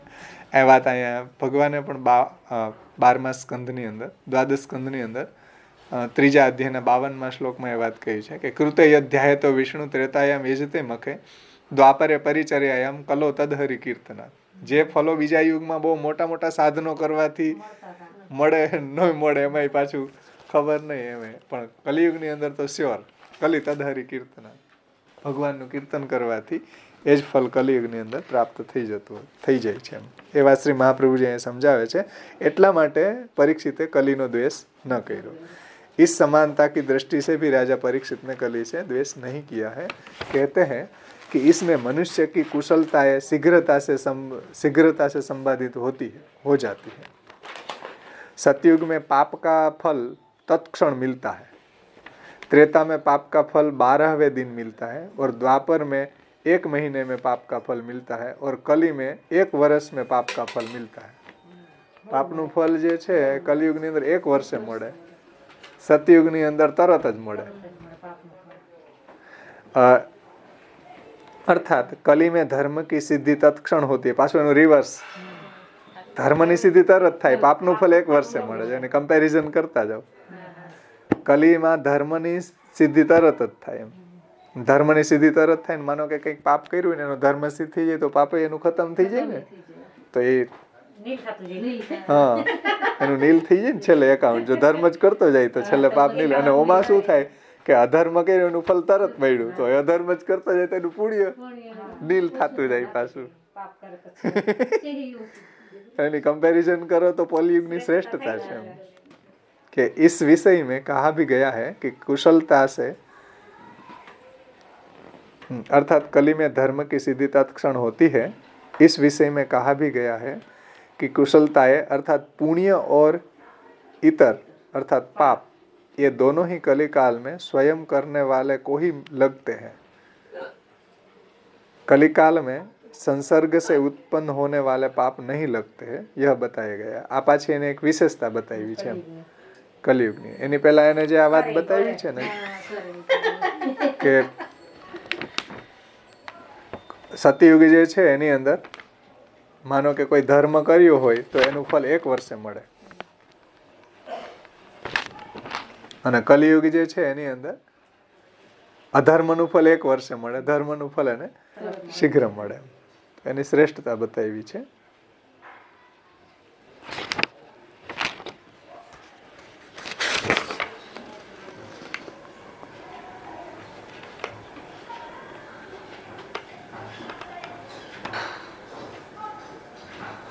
એમાં ગુજરાતીમાં એ શ્લોક આપ્યો છે કે કૃતયુગમાં પાપ તે જ ક્ષણે ફલે છે, ત્રેતાયુગમાં 12મા દિવસે, દ્વાપરમાં 1 મહિને અને કલીમાં 1 વર્ષે, અને તેથી ઉલટા પ્રકારે ધર્મ ફલ આપે છે. તેથી ઉલટા પ્રકારે ધર્મ ફલ આપે છે એટલે કલિયુગની અંદર શીઘ્ર ફલ આપે છે. દ્વાપરમાં 1 મહિને, ત્રેતામાં 12મા દિવસે અને કૃતયુગમાં તરત જ અધર્મનું ફલ મળે. ધર્મનું ફલ 1 વર્ષે મળે. રિવર્સ થઈ ગયું ને. એના કારણે શું થાય કે કલિયુગમાં માનો કે એને અધર્મ કર્યો હોય તો 1 વર્ષે ફલ મળે, એની પહેલા એને ઘણા બધા ધર્મ કર્યા હોય તો ધીરે ધીરે એનું ઓલું ખતમ થઈ જાય ને એમ. અને સતયુગની અંદર એના ઘણા બધા ધર્મ હોય ને અધર્મ એનું ફલ તરત શીઘ્ર મળવા માંડે તો એ બિચારો અધર્મ બધું એનું એટલે ધર્મ કરેલું બધું નીલ થવા માંડે ને એમ. એટલે આ એની શ્રેષ્ઠતા બતાવી છે कलिकाल ની. तो इस विषय में कहा भी गया है कि कुशलताएं अर्थात पुण्य और इतर अर्थात पाप ये दोनों ही कलिकाल में स्वयं करने वाले को ही लगते हैं. कलिकाल में संसर्ग से उत्पन्न होने वाले पाप नहीं लगते हैं, यह बताया गया है. अपने स्वयं के किए हुए पापों का ही फल मिलता है. अतः लोक उपकार की दृष्टि से भी महाराज परीक्षित ने कलिकाल से द्वेष नहीं किया. એટલે આમાં લોક ઉપકાર છે ને એમ કે ભાઈ સંસર્ગ દોષ નથી. બીજા યુગની અંદર તમને સંસર્ગ દોષ છે, તમે કોઈના ભેગા રહેતા હોય, તમે કોઈ તમારો ઘરવાળો પાપી હોય તો અડધા પાપ તમારામાં આવે. એટલે કલિયુગમાં આપણે તમે જે કર્યા હોય એટલે એનું જ ફળ ભોગવવાનું એમ. સંસર્ગ દોષથી થતું પાપ આપણામાં નથી આવતું. કે અમે કોઈના સંસર્ગ પાપીના સંસર્ગમાં આવ્યા તો એનું પાપ આપણામાં સંક્રાંત થઈ જાય. બીજા યુગોમાં રાજા પાપી હોય ને એને પ્રજા એના રાજ્યમાં આપણે રહેતા હોય તો રાજાનું પાપે આપણને લાગે બીજા યુગોમાં. કલિયુગની અંદર રાજા પાપી હોય તો એનું પાપ આપણને ન લાગે. હેલ્મેટના નામે પૈસા ખાઈ જાય તો એનું પાપ આપણને ન લાગે. લાયસન્સના નામે એનો જ લાગે. એટલે કલિયુગમાં એટલે લોકના ભગવાનની ભક્તિ કરવા વાળાને તો એ ઉપયોગી છે અને સહાયક છે, એટલું જ નહીં આમ લોકના એંગલ થી નહીં આ ઉપયોગી છે કે ભાઈ સંસર્ગનું પાપ નથી લાગતું. છતાંય બીજા યુગોમાં લાગે. તમે જેના સંસર્ગમાં તમે પાપીના સંસર્ગમાં આવો એટલે એનું પાપ આપણામાં સંક્રાંત થાય એમ. બીજા યુગમાં તમે જેના ભેગા રહેતા હોય એનું પાપ આપણામાં આવે, અને સંસર્ગમાં રહ્યો એટલે એનું પાપ આપણામાં આવતું જાય. રાજા હોય તો રાજાના રાજ્યમાં રહ્યો, ભલે એનો સંસર્ગ ન હોય તો એનું પાપ આપણને લાગે. પાપી રાજાઓના રાજ્યમાં ન રહેવું જોઈએ એમ શાસ્ત્ર કે. બીજા યુગોની અંદર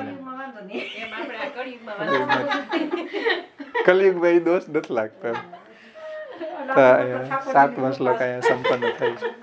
આશ્રયનું પદ બોલી સમાપન કરી.